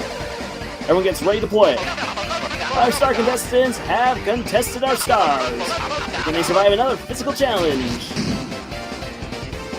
Alright. Oh, nope. Apparently I can't. There we go. Took a little bit of damage. And there we go. Alright. Okay. I love it. And we're going to keep on building up that TP because that is absolutely essential to this fight. Okay. God, I said cut! Smash cut! Oof. That's right. Oh my gosh. I did not do too well with that one last time. Okay. Axe. Alright, we're going to do... We're going to do one mini game. And we're going to do a little bit of magic right here. We're going to do a little bit of a heal prayer on Ralze. Yes, I know it brings down the TP, but it's essential. Okay. Stick to the classics. We'll make a Neo. Neo shows Neo programs. And just watch. Oh boy, here we go.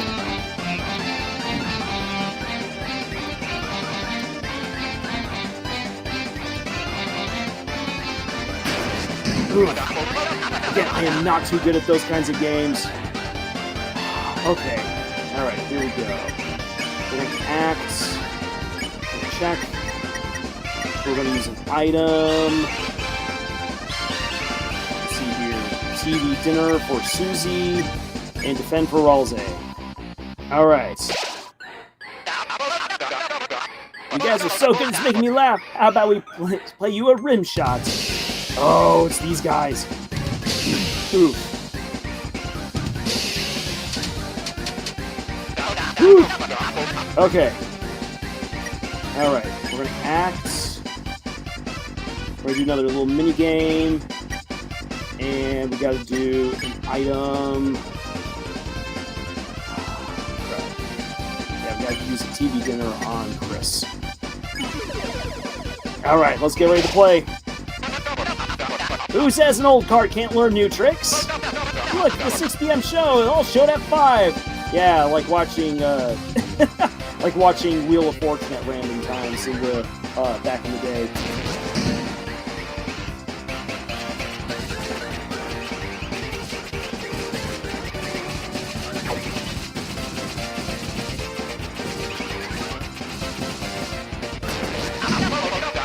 Alright. Fresh from the juice! Fresh from the juice! Okay. I am definitely... Okay. We're just going to do an I Love TV. We're going to defend, we gotta build up that TV. HD's nothing when you got nostalgia! Oof! Did not attempt to do that one. He did. Okay. Yeah, we're gonna go big with this minigame right here. Here we go. Susie, you liked watching, didn't you? Come on, tell him!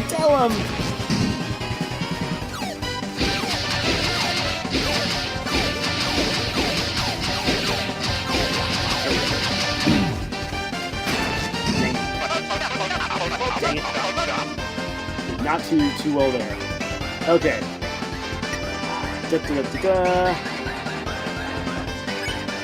Okay, I have to do I Love TV. Defend. And another heal prayer. Going to Chris. This time around. Alright. Say there's no need to throw me away. Oh boy. Woo! That damn audience, I gave them so many points to be here today. Okay. We're going to do another I Love TV. We're going to do another defend, and we're going to do a little bit more magic, another heal prayer this time on Ralze. Again, I know this isn't necessarily bringing this battle along much faster, but I have to conserve resources for some of the bigger hits later. Well, there we go.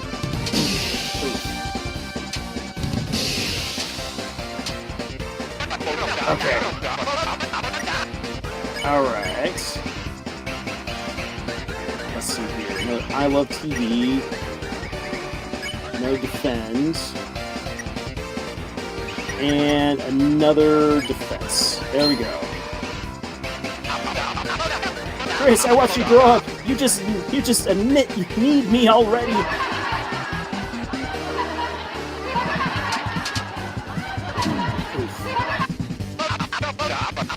Alright. Okay. Let's see here.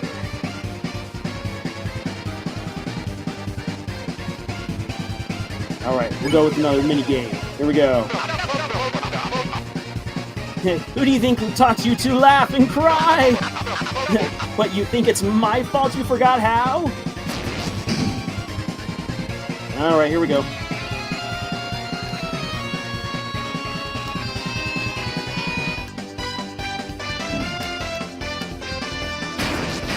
Dang it. I'm just not good at those kinds of games. Alright, let's see here. I Love TV. And defend. And we need an item. We're going to use some TV slot on Chris. Alright. Well, the good old days are here, Chris, on VHS. And if you've forgotten how to smile, I'll make you remember. What the? Whoa! Oh, I do not remember this one. Holy cow. Well,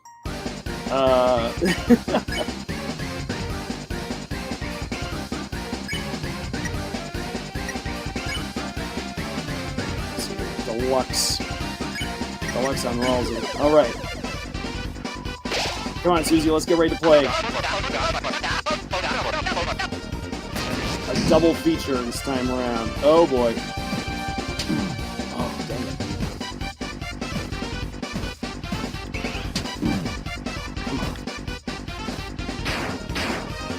Oh boy.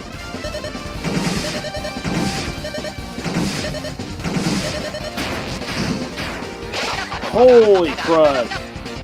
Oh boy, I did not do well with that one. Okay. Revivement on Chris.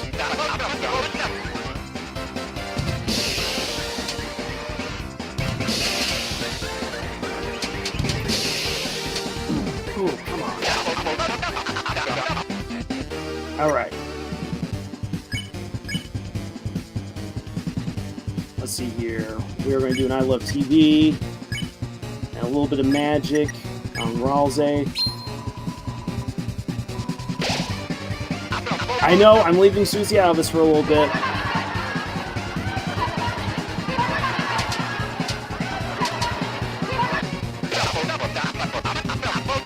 Okay.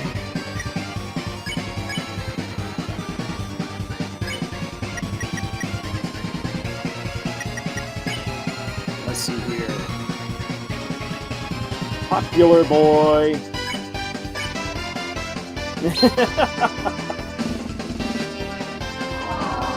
Ralze became the center of attention.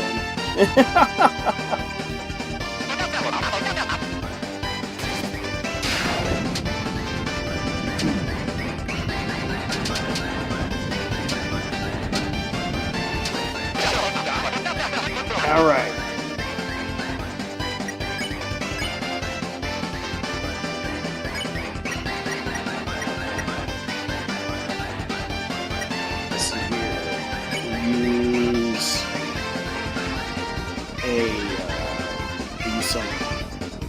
TV swap on Susie. And Heal Prayer on Rose. Okay.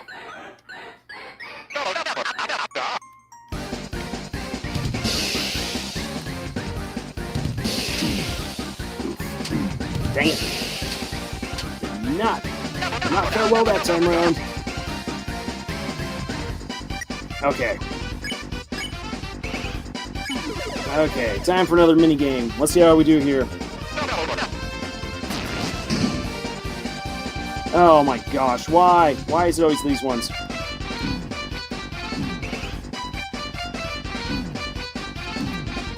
Yep. I'm just no good at these.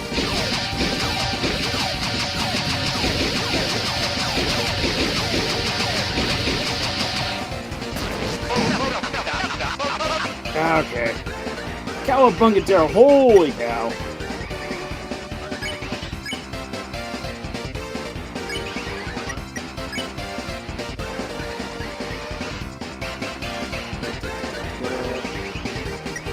Nope. Let's do the bet 20. And we will use a little bit of magic. All right.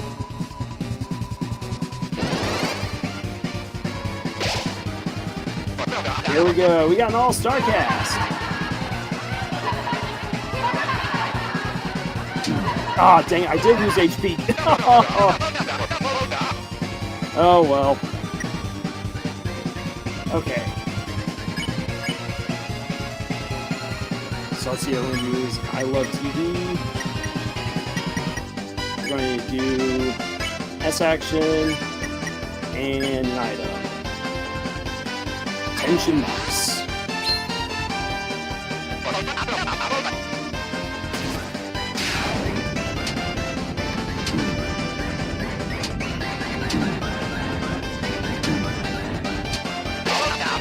Okay.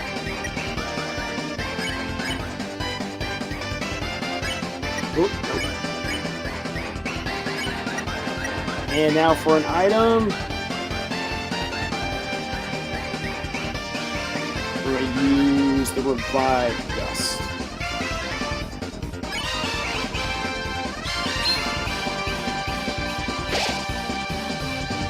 Alrighty.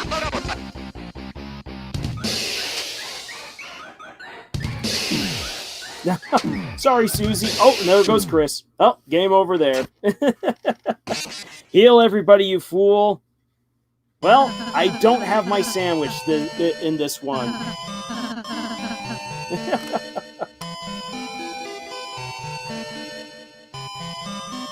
Yes, and I have used Popular Boy. It's used changes on Ralsei's health adds to it.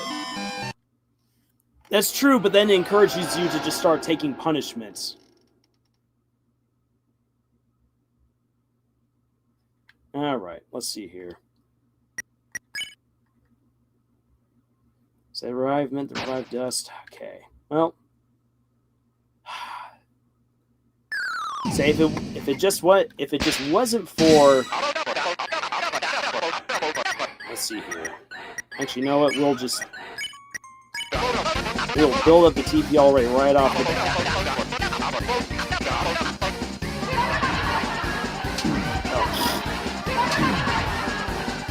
Well, we're already off to a banger start this time around. Okay. Game's on.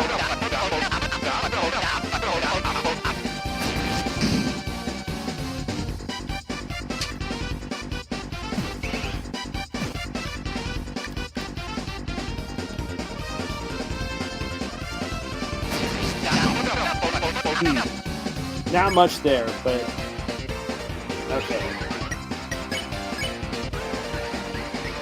We're gonna do I Love TV. We're gonna bet 20. We're gonna defend. All right, here we go.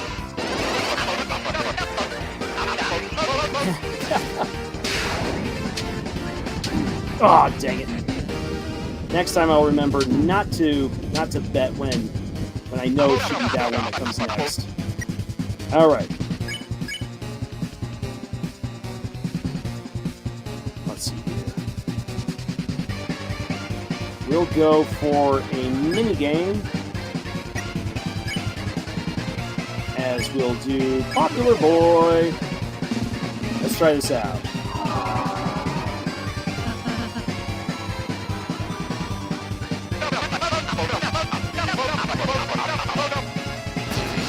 And why do the mini games?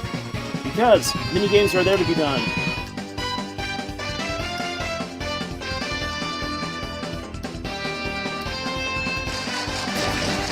There we are. That's the smooth taste of TV time. Alright, so they all say it.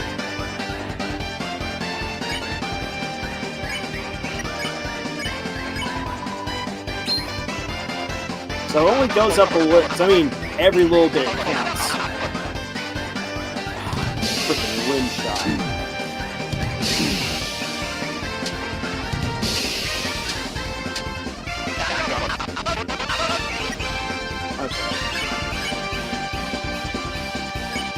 I love TV. Let's see here. We'll use an item. We'll use some TV slop on Chris. And more Popular Boy. Alright, here we go. Who says no can't learn new tricks?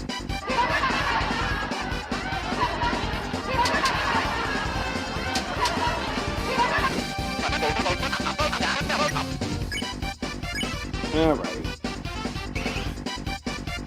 Minigame time.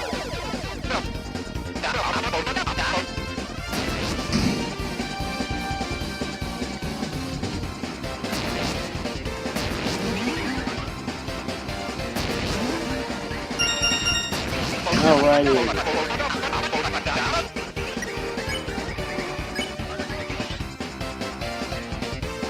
Let's see here. I love TV. I'm going to bet 20. And we're going to defend. Susie, you like watching, didn't you?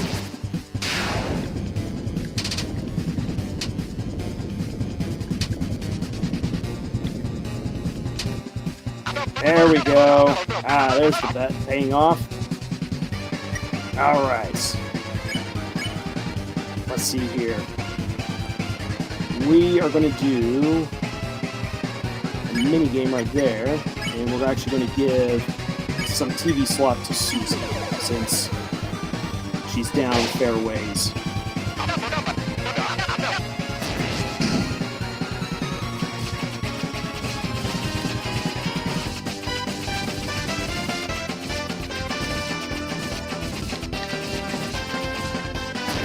There we go. So many points. Okay.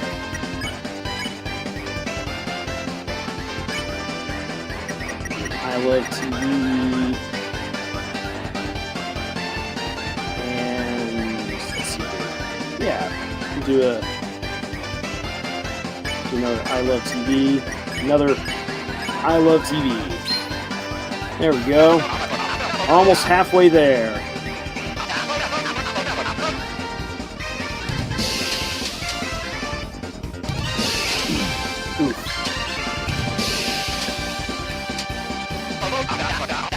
Mike is still here. Ban everyone from the gift shop. All right.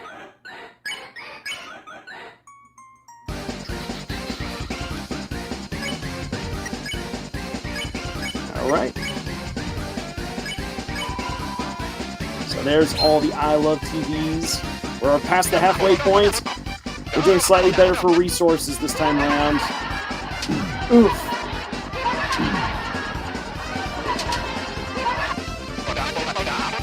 Okay.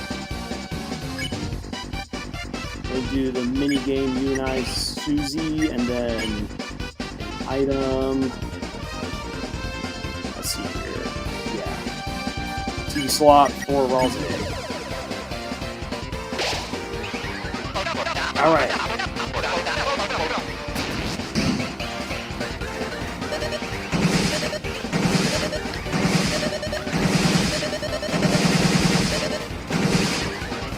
That's the best I've done thus far on that one. Woo! Okay. We're going to act. Let's see here. Yeah, we're going to act. We're going to act. All right, 3/4 the way there. I'll make you remember.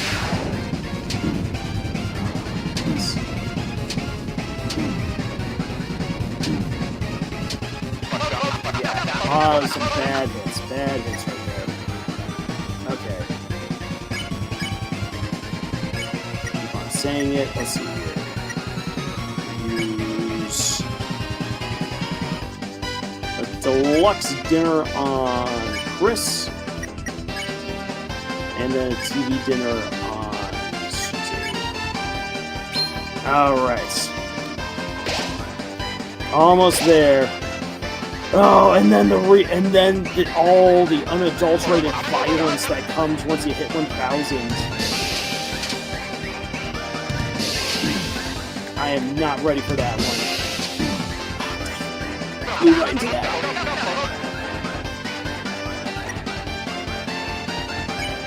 Okay. Let's see. I love TV. I love TV. We're going to use a heal prayer on Ralze. Alright, we're so close. So close.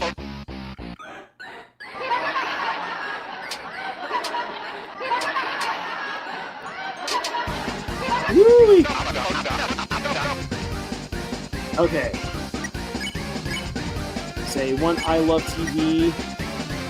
Then we will use an item on Susie. It might seem like a little much right here, but I need Susie to be up.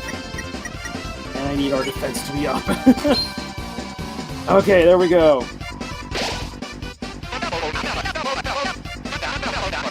Oh boy, now here's where it becomes crazy. Alright.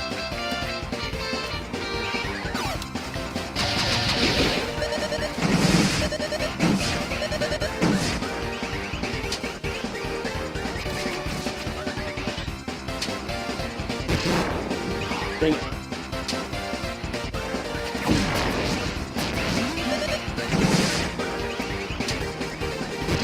Ah!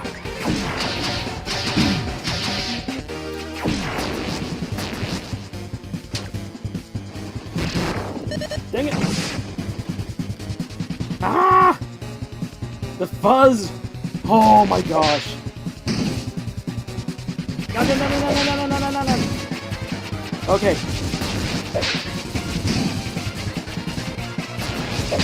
Ah! So many stars!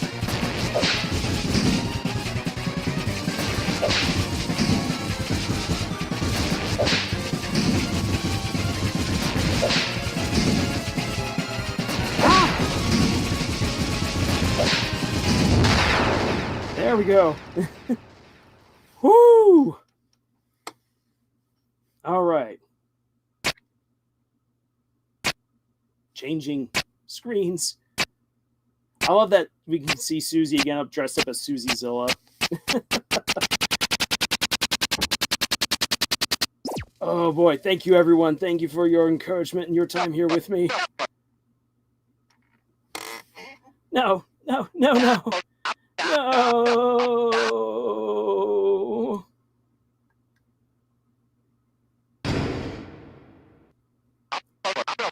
I just wanted to be watched.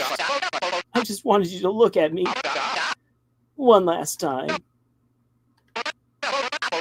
Since a little while ago, all that I've been broadcasting is the same reruns over and over. I don't have anything anyone wants to watch anymore. I'm irrelevant. I'm junk. I don't want to be thrown away. Mr. Tenna, I understand how you feel. To want to be important, to be useful. Perhaps you might not be watched much anymore, but that doesn't make you a failure, Tenna.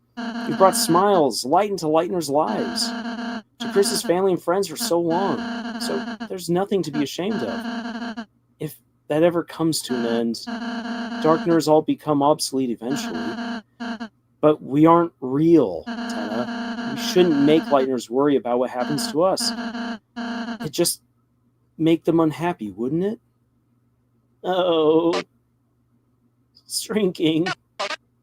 Maybe you're right. But I... Hey, you want to know what I think? Susie, I think you don't have to take being thrown away. Oh boy. Oh boy. Susie, another Susie moment? Let me tell you. I've never really been able to make friends. I was always this scary girl, the bad kid. The only times anyone ever got close to me were as a joke. And even if I did start to make a real friend, I'd always end up moving away.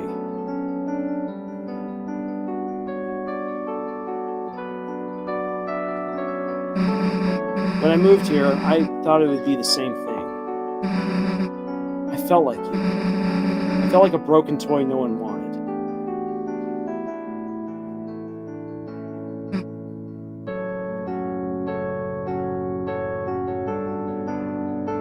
Wow. Chris's mom saw me, Toria. Saw me sitting on the bench in the graveyard crying. She asked me what was wrong and told me everything was going to be okay.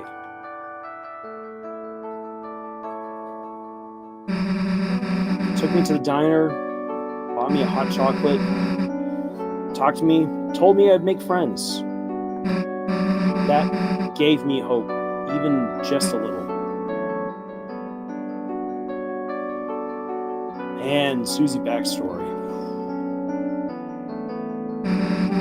And recently that hope's been growing. Because now I have friends. Real friends. Friends I want to keep. Chris, Rose, Lancer, Toriel too. Even though I thought I was broken, I just need to find the right people, you know? So, don't worry, dude. Someone out there wants you. Promise. Chris, you'll help me ask around town, right? Someone's gotta want a TV. You'll help me? Susie, you're incredible. You're amazing. No, you're marvelous. I feel electric.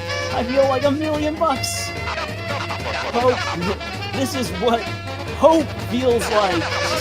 We're inventing a Hall of Fame just for you. Susie's just like, okay, but you gotta give back Toria. She's got people that need her too. I understand. I know it's not what the night wants, but Chris, Susie, good contestants deserve a good prize. This way. Susie. Hear that, Ralsei? No one's gonna get thrown away. Not you, not me, not Chris. Got it. Got it, Susie. Oh, the shoulder pats. Well, let's go.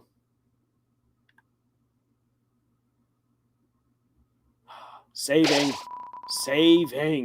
just in case. What if the power went out? A strange calm washes over you. All right.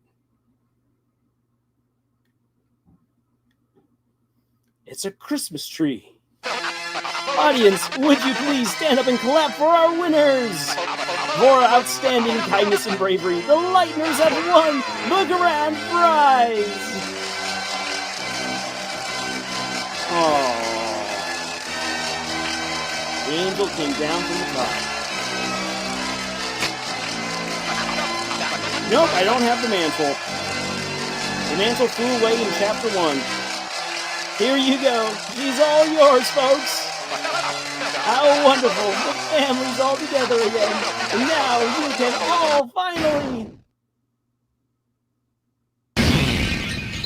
Woof.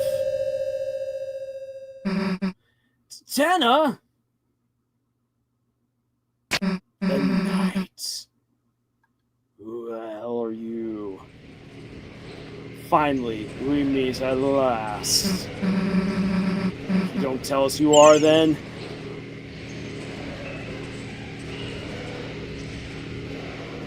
Oh, that's so wonderfully creepy. Love the design. I love it. The pauldrons, the horned helmets. By hell, we're letting you take her. Chris, Rosie, come on!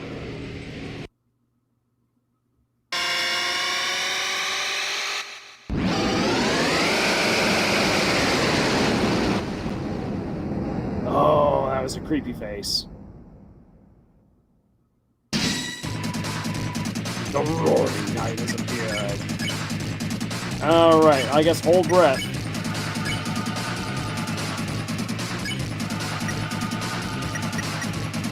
And for some defense. Chris held their breath, their heartbeat quickened, the soul moves faster. Susie talked to the knight. I don't know what the hell you are, but leave Toriel alone. You hear me? Fine. You don't want to listen? Then we'll just have to do things the hard way. Susie will not act anymore. Oh boy. Holy cow. Wow. That was something. Alrighty then. Item time. Okay. Let's see here. We will use Revive Dust right now. Oh. I have not practiced enough at fighting. Woo! There we all went down.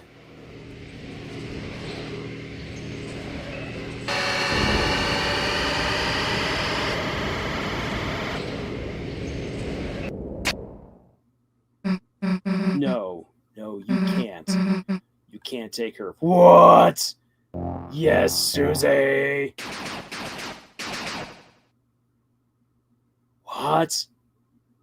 Oh, wow. I was not expecting that. Oh!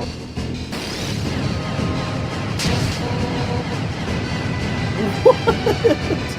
Holy cow.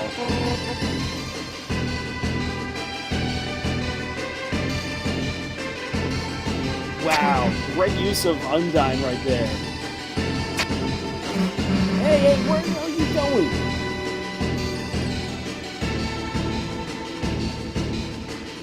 Wait. Chris, I'll be fine. You do whatever you need to do. Quick check on Toriel. She's sleeping peacefully. Alright, here we go. Ah, come on, Chris, I know you can run faster than this.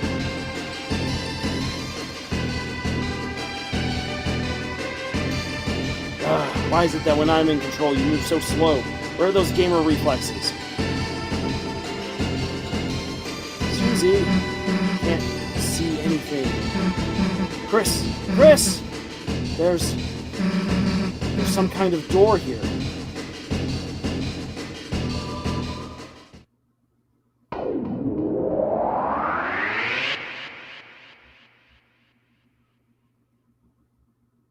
The only appearance of Undyne in the chapter. What? We're in the light world. Wait! Chris! I still see someone. They're down there. Oh boy. Down here, past the church. Down to the bunker. Yeah, the great door.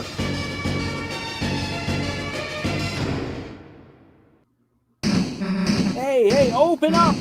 Undyne, Officer Undyne, say something! Hey, this is a joke, right? You're about to come out of there, right?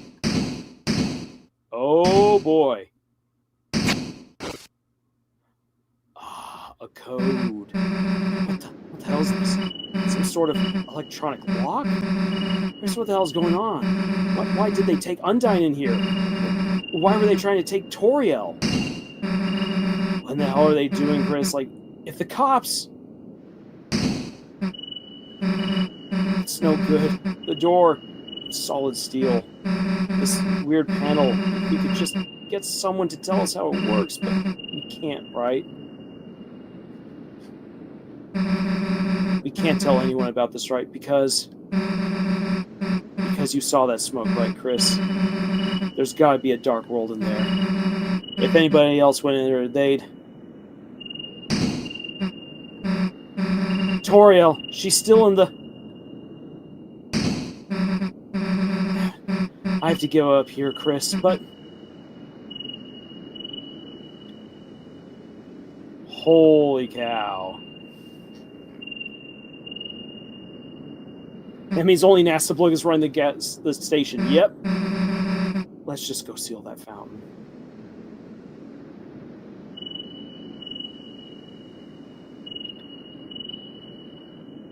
Chris? On the shelter was a strange panel.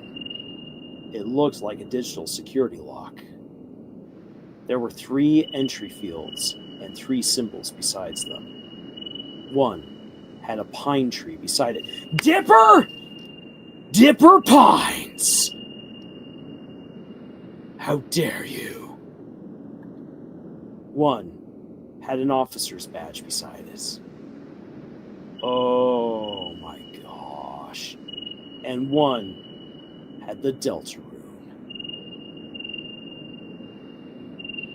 A Christmas tree, an officer, the Deltarune.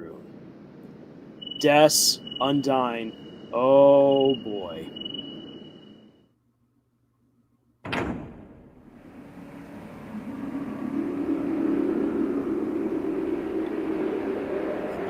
Let me at him.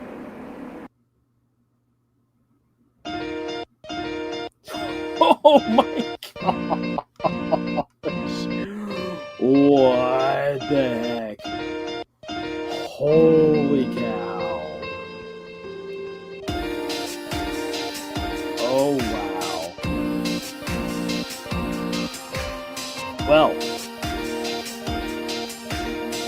Wow. I was not expecting that ending. Holy cow.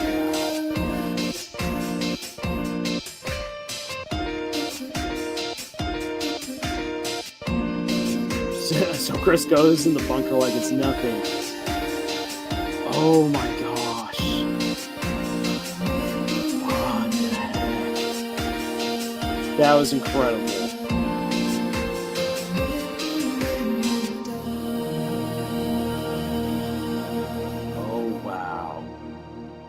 To be continued. Yep. Okay. Well, we will continue on to chapter 4 next time around. Holy cow. Wow. That was something. Oh my gosh.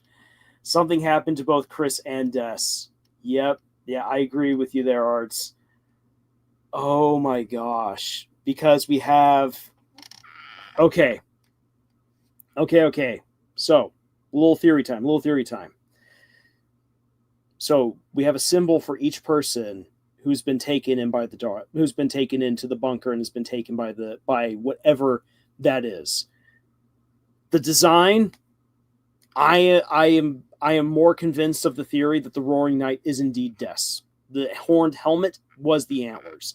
You can see the trident spikes there in the back. So the pine tree is the Christmas tree.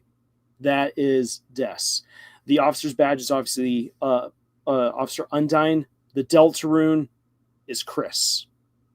Because remember, we have 3 warriors, a human, a monster, and a Prince of the Dark will come together.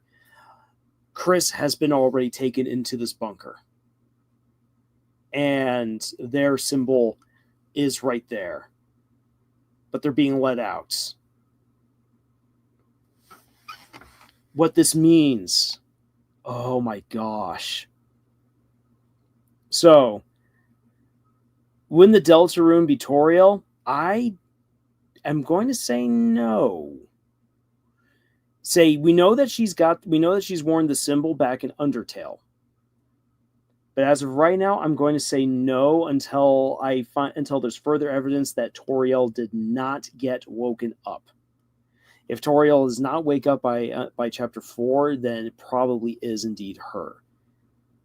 The interesting thing is what part Chris plays in all of this.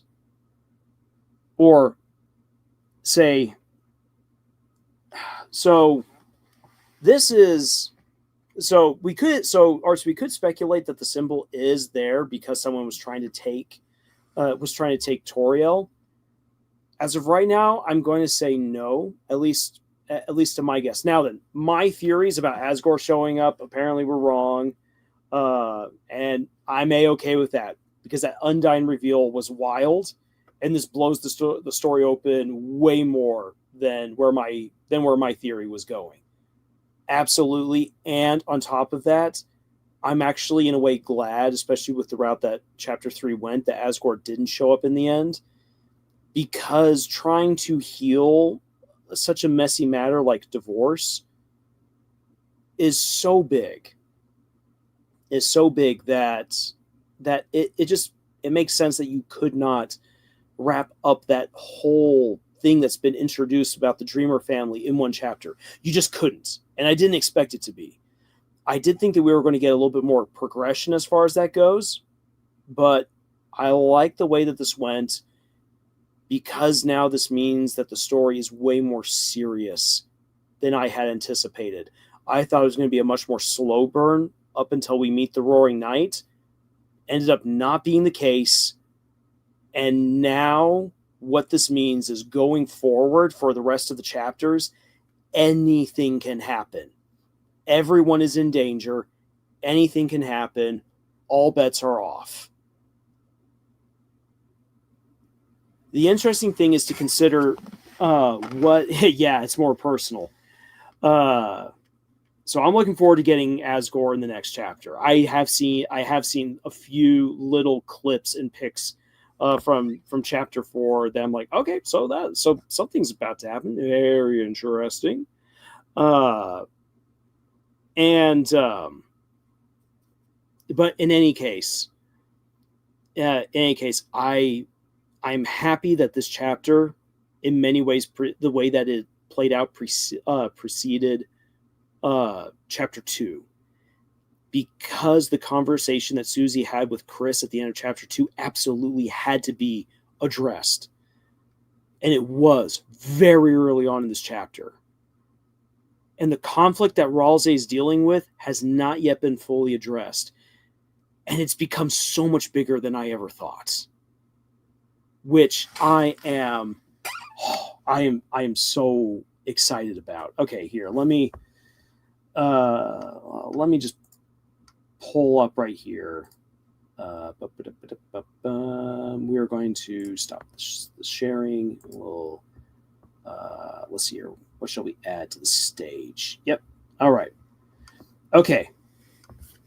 So with with footage from chapter 2 going. So my thoughts. Oh boy. So let's first just address. Remember that Chris was responsible for slashing the tires and opening up this particular dark fountain. The way that the door opens at the end of this chapter makes it seem as if Chris and the Roaring Knights are in cahoots, which there's a very good chance that that's the case. But the interesting thing here is that we know from the adventures with Spamton in Chapter 2 that Chris is looking to cut their strings. They want their freedom. So there are two immediate theories that come to mind for me as far as Chris is concerned. And one of them, which is one that I posited years ago, is probably going to go by the wayside. So let me share that one first. I originally theorized, going way back to Chapter 1, that because this game has such a connection to Undertale, that it's very likely that some of the characters from Undertale are going to play pivotal roles as they are in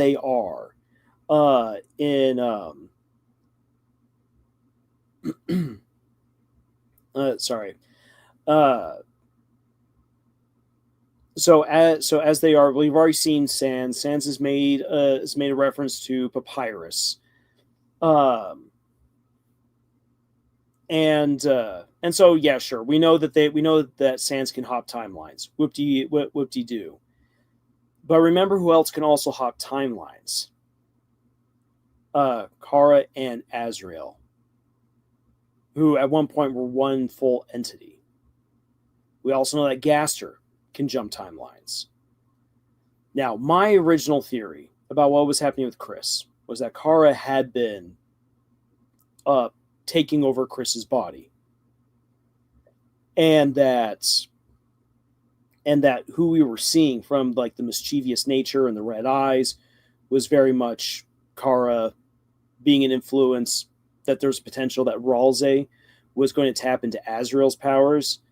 Now, the more that I've seen of the game, and especially here in Chapter 3, I feel like I have to retire that particular theory. Not that it's not impossible, but I don't think it's as likely anymore as that Chris is working, albeit unwillingly, with the Roaring Knights and the entity that's within the bunker. Gaster, very likely, or it could be someone else. But I'm going to go with Gaster for right now.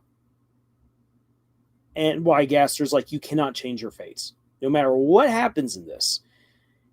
And Gaster is employing us as the player to control Chris throughout most of the game. So that way he can test our determination, our choices. Gaster knows that the game will end a certain way. It will, and it's going to end with the destruction of everything. And he's okay with that. He's a scientist. He's collecting data. This is just an experiment in determination. What can the player actually do? Throughout chapters 1 and 2, very small choices that we make end up having real consequences. In who we recruit to hometown, in getting the egg. The egg can go places. And, for instance, if you never tell Noelle about the chalk, Noelle will never know to give the chalk to Susie, which changes the dialogue and the dynamic a little bit at the beginning of Chapter 2. And in many ways changes how we could perceive Susie's relationship with Noelle by the end of Chapter 2. One more of curiosity than really defined relationship or even romance, if we wish to take it that way. So our choices do matter. But as far as Gaster is concerned, it won't change anything, because all we're doing is just changing very small things. But that's the beauty of a long-form story, is that we can see over time how those choices do change things. The most prominent of these, of course, would be the Snowgrave route or the Weird route, and how that changes things over time in very drastic, violent, brutal, dark ways, which serves Gaster just fine. The whole dark getting darker, darker, darker. And that's one route that we can pursue if we wish. But I feel that we have yet to discover that there is a route within the pacifist route itself, much like within Undertale, that reveals a much more truer ending, an ending in which Gaster is absolutely defied on every level of expectation. is what I'm seeing right here. Now, where does that place us in this chapter? Again, I feel like Chris is trying to break loose. Chris has been in cahoots with the Roaring Knight and with Gaster, but I don't believe it's willingly. And that we're beginning to see a little bit more evidence of that. It's going to be very interesting to see where this continues to go forward. The interesting thing is that in this game, at one point, Ralsei has us think about what's happening to Susie, and we see things through Susie's eyes for a brief minute when she's talking with Tenna. Interestingly, when we jump back, Ralsei's not been having a conversation with Chris. We don't come in at the end of any conversation that was hidden from us.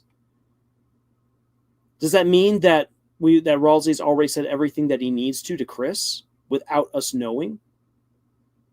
And what could that possibly mean or be?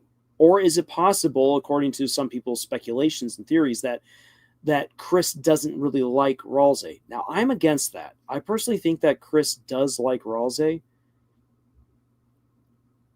and is reluctant to show it to a certain degree because of everything else that's happening.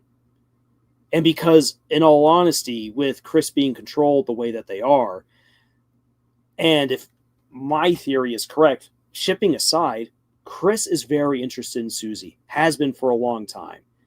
Whether romantically or platonically doesn't actually matter in this particular instance. Because for Chris has always wanted to be friends with Susie. And that is where their focus is at.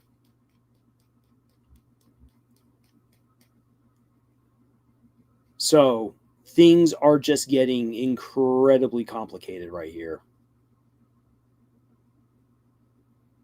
And Arts brings up a good point. Well, Chris is simply not sure what to make out of someone made to imitate their brother in a way. And that is confusing. And where exactly do you as a person ever take that? Whew. So let's see. Let me catch up with what Arts has been putting right here. So Chris goes in the bunker like it's nothing. Something happened to both Chris and Des. Pine Tree Officer's badge and Deltarune. Since they were trying to grab her, yep. So potentially Toriel could be again. I'll have to wait to see what's like in chapter 4. Escorts in chapter 4. But where I think you'll like, yeah, it's more personal. The focus is very much more on these 3 characters, which I think is as it should be. Chris. So here's the thing. Like, this is not to dunk on Noelle or Birdley, but I'm very happy that this chapter focused on Chris, Susie, and Ralsei, because that is absolutely what we needed. And I feel like that's where the game's bread and butter really is with those 3. With those 3 being friends, the shenanigans, I think that that's very important. Art says, you would be right, Chris only goes down while Susie and Ralsei swoon, i.e. the Roaring Knight took it easy on Chris. Swoon is a new status when you go to negative 999 HP. Woof. Yeah, it is Chris feeling guilty of what happened to Des in my mind. Yeah, there's, oh my gosh, the mystery. This is going to be fun. And I know this is going to make some people frustrated who are just following me for Deltarune, that I'll be taking a break, but I do need to make sure, like, again, I take some time to process this, give myself a break, not just because I feel like I do need to marinate a little bit with what happened here in Chapter 3, make my plan for the next run through Chapter 3, but also doing live streams every day. Holy cow, I don't know how some people do it. I couldn't do it. I could not be here at my computer doing live streams 3 to 4 hours or more each day. That's actually, it's not physically exhausting, it's mentally exhausting. Trying to juggle all these things, and you just get a headache. Or at least I'm getting it. At least I know I've been slowly building a headache. So I need a little bit of rest. I'm going to make sure that I spend some time finishing up with my ridiculous chapter of Putin in the sun in a Teletubby setting. Chapter 4 is very much a mid-game cliffhanger. Excellent. Oh, you'll need it for chapter 4. Oh boy, I'm ready. My body's ready. Is my heart and mind ready? I don't know. We're going to find out. Oh, I'm so excited. Teletubbies and Putin one image. Yeah, arts to build up a little bit more on that. So slight spoilers for a book that's like a year and a half away from coming out, if I'm lucky, if I can get it edited in time. So in my series, The Legend of the Ten Lords, there's a scene where there's a scene where a lot of the characters have to go into an imaginary Moscow. And while they're there, just things start going absolutely insane. And so that's when the Teletubby son with Putin's face shows up, and there's this fight between the Cheapweetzer, Lagerblad, the Guardian Samson, who features way more prominently later on in the series. He's there, and they're up against a brand new enemy, or it's an old enemy, but this enemy isn't defined until later on in the series. If you're paying attention throughout the first book, you are already getting hints and winks at who this new enemy is. So this enemy shows up very prominently in the 5th book. And so in imaginary Moscow, you have this absolute throwdown going on. And the Cheapweetzer, Bob the Virus, at one point is just like, I've had enough. He just gets so ticked off, and his imagination starts going bonkers weird. So as this other enemy is trying to constrict him and essentially murder him using his own past, he looks up at the Putin son, and he's just like, I've had enough of this. All of you get off your dang pose and put their tiddly winky dinkies into the blender and hit frappe. And so, and as he says that, he summons up all of these blades around him that cuts through the enemy and splooshes nasty pea soup everywhere. And while he's doing that, he then pulls out of his pockets the Teletubbies and then changes them. He basically turns them into kaiju. But rather than having their adorable plastic faces, they then have the faces of Captain America, of Uncle Sam, and 2 other characters. So you've got imagine the faces of Uncle Sam and Captain America on the bodies of Teletubbies, who are now kaiju sized, and they fly up into the sun like Power Rangers and start beating up Putin.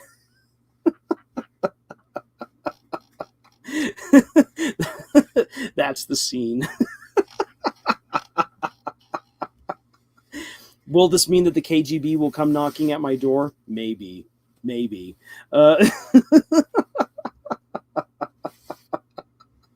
So that's one of the scenes that will then, like, as ridiculous as it is, actually end up facilitating a very important scene between other characters. As weird as that sounds, as disconnected as that sounds, you're like, wait, what? Because it actually ends up facilitating a very important scene that will then set up what I intend to be some emotional gut punches. So we go from kaiju Teletubbies fighting Putin in the sun to emotional payoff.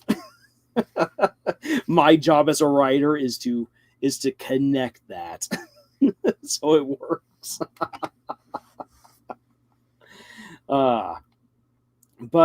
And then I also got to get to writing for a brand new story that I'm going to attempt to share with publishers, and hopefully that goes somewhere.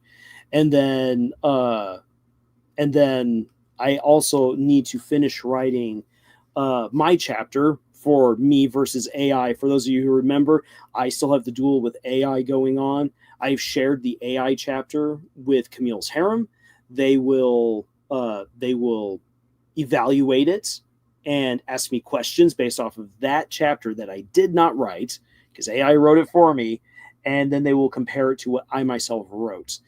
I will be making available that chapter along with the chapter that AI wrote to everyone, and giving everyone a chance to vote on which one they think was AI written, and then which one was written by me, why they think that way, and which one they prefer and why.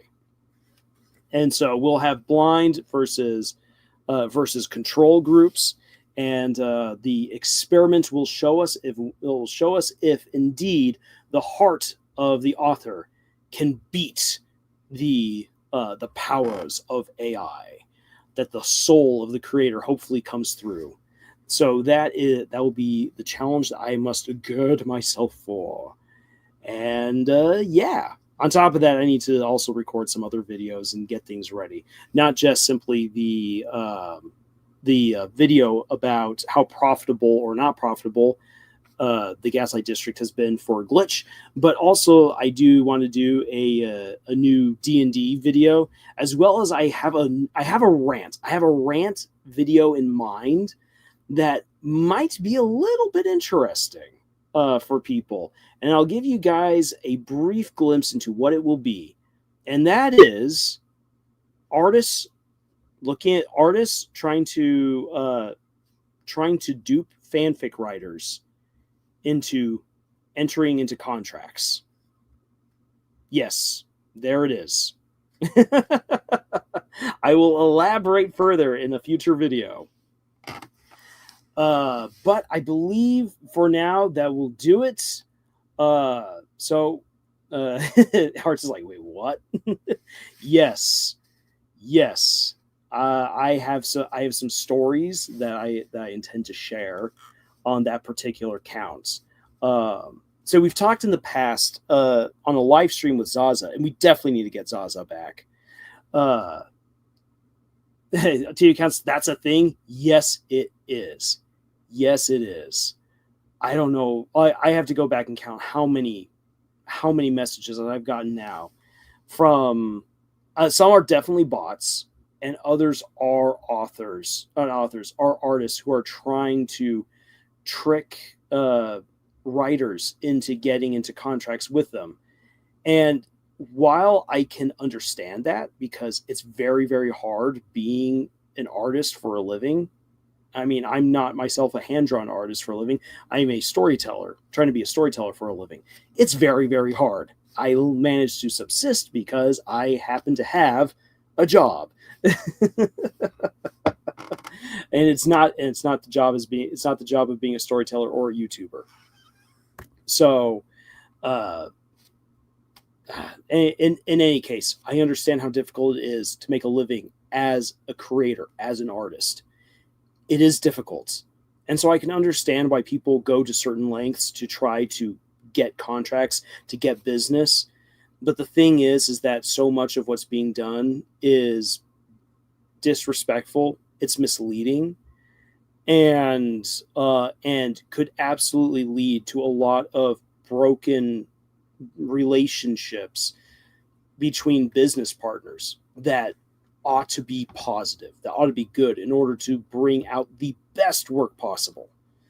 Because there is nothing quite like being able to work with an artist to bring your story to life. It's amazing. And actually, you know what? I'm kind of giving away a bit of the rant, but the rant will have way more venom and vitriol. Let me pull up an image.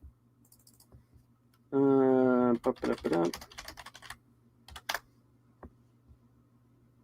actually end up pulling up a couple of images. But let me share with you guys.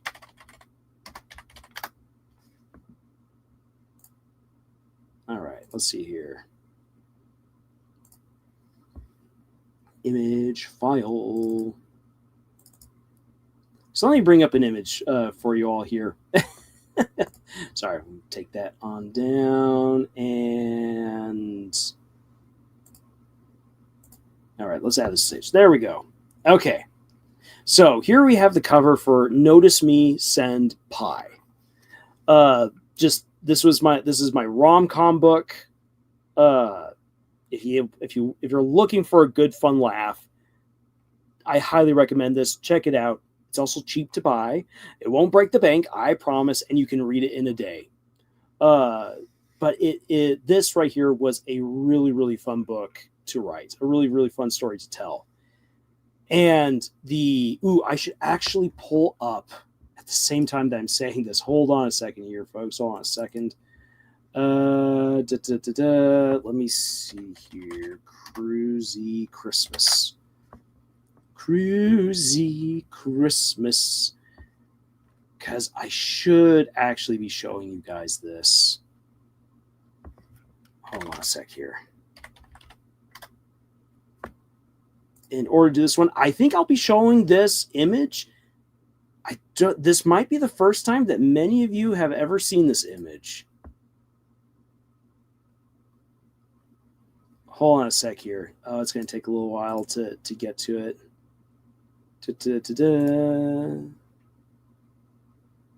Yes, it is me. Got to go into the archives.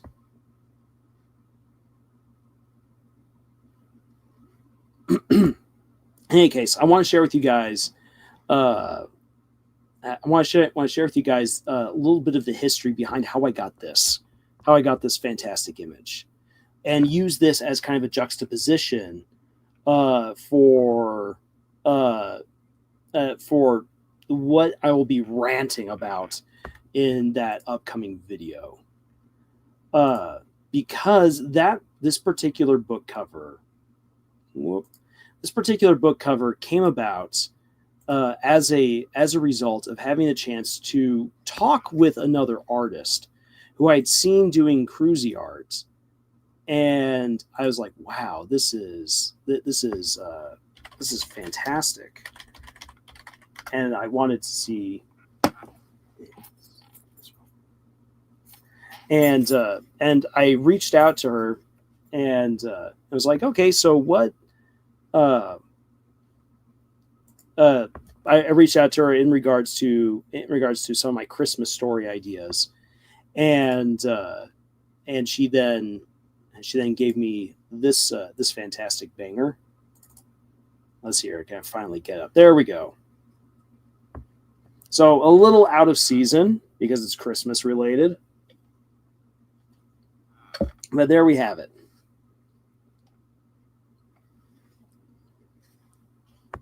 So, so I got to speak with the artist Nekaru, and she drew for me this image, and it was great, a beautiful image. I've enjoyed this one, and oh yeah, and the second cruisy analysis. Yep, this is where this one is, and not only was it great art. I really enjoy the style, but it was a very positive back and forth. She asked great questions, was very easy to communicate with, had good prices, which is always nice. and so when I needed an artist to kind of capture a little bit of the anime chibi vibe, that is then why, thanks to having a positive relationship with an artist that I reached out to, I was then able to commission this piece. And it's fun. It's just absolutely great to see this here. So these two pieces of artwork exist. Yeah, them monies. Yep. Them monies. They definitely, again, they play thing. Again, artists need to live. They need to get paid and rewarded for the work that they do. And I absolutely get that. And I myself want to. I absolutely do. But you need to have a good positive relationship with your artists.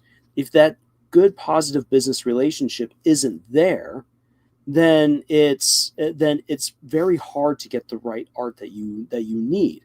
It could lead to a very negative experience. It could even lead to you getting swindled, which has happened to me.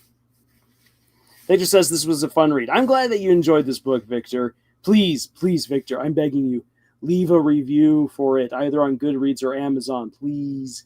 I need reviews for my books. Not just, and it's not just for the ego trip, but it lets other people know that I'm a good author. And on top of that, it makes Amazon recommend my books more, the more reviews that they get. So that's important. But in any case, I had a very positive relationship with Nekaru, which is what led to me reaching out to her again for this particular piece of art. And I also got other little bits from her, which you can see in the book. Some of her other artwork, which is just fantastic. And that all came about because I had a positive relationship with her, thanks to creating fan art for one of my fanfics. Yay! Now, put that in contrast to people who start to badger authors online, and they're like, okay, like I need this from you, or they're all like, oh, you're such a great writer. Wouldn't it be great if you had a comic strip to go with this? Contact me for more details. And when you try to then contact them, you quickly realize that it's a scam and that they're going to try to shove like a sob story onto you or something. It's not great. It's not great at all. And it gives a very bad impression of artists who are looking for a job, because there's plenty of artists out there who are looking for the opportunity to work with a talented writer to make some really great artwork that will resonate with people who are already fans of the written story. And it just makes good sense. It's good business. But unfortunately, there's too many people who are going about it the wrong way. There are people who will be taken in, who will be swindled. There's people who don't mean anything bad by it, but unfortunately, they're creating a bad name for other artists. And it's setting a foundation for bad business relationships in the future. So it's something that needs to be addressed and needs to be nipped in the bud. Victor the Lore Seeker says, no spoilers for Deltarune chapters. Were the new stuff worth the wait? Thus far, Victor, we just finished Chapter 3, or I finished Chapter 3's playthrough tonight, and I'm going to say yes. Chapter 3 was wow. And imagine if we had to wait a year or two for Chapter 4 after how Chapter 3 ended. There would be rioting in the streets. Luckily, that hasn't happened. No rioting in the streets. But wow, what a chapter. Such great writing. Toby Fox is a fantastic writer. He's very good at understanding characters, and he's very inventive. And this was a very inventive way of going into TV land. I was expecting way more shows and movies as like little mini worlds, which we didn't get a lot of. And in a certain way, that's kind of disappointing because that's what I really wanted. But what was given to me was still very good. That honestly, that's just a nitpick and a personal preference on my part that holds no water. The mini games that were given to us were very meta. And I am really looking forward at playing through this chapter again and digging into all the details I possibly can, because I know I'm missing stuff that when taken into its entirety will probably reveal way more. And I'm very excited. But you probably can't hear because now it just sounds like tired Lars right at the moment. So, with nearly 3 hours up, and still stuff for me to do tonight. This though was fun. So yeah, I'll be diving more into this interesting topic in a future video, and I have more that I need to work on. I give myself way too much to do. I either need to start hiring people to help me on out, which I don't have the money for, or I need a time turner, which is right now scientifically impossible. Which one could I manage to do first? The time turner. Art says, listen to the full Roaring Night theme if you get the chance, Lars. It goes on for a good 4 minutes. Okay, yeah, no, I was not paying attention because I was in the middle of a battle at that moment. Hoo-wee. And apparently there is a shadow mantle that I need to go grab up. So, yeah, stuff to look for. Oh, this is going to be fun. Well, everyone, thank you so much for being here for this live stream. Again, there'll be no live stream tomorrow or on Sunday for any playthroughs for Deltarune Chapter 4. Taking a break tomorrow, and Sunday is family time because you got to have a day off. You got to let yourself have that day to mentally, physically, and spiritually recharge for the rest of the week. So that's my plan. I will let you guys know going into Monday what the plans might be, because Scott and I will be recording for the Apothecary Diaries. It's the latest episode, which, wow. If you haven't yet seen the Apothecary Diaries, highly recommend. It's an amazing show. And the newest episode was something. Oh, I have to reevaluate one character now. And it's so hard to know how I should feel about this particular character. It was good. The stakes are high. The tension is high. Oh my gosh.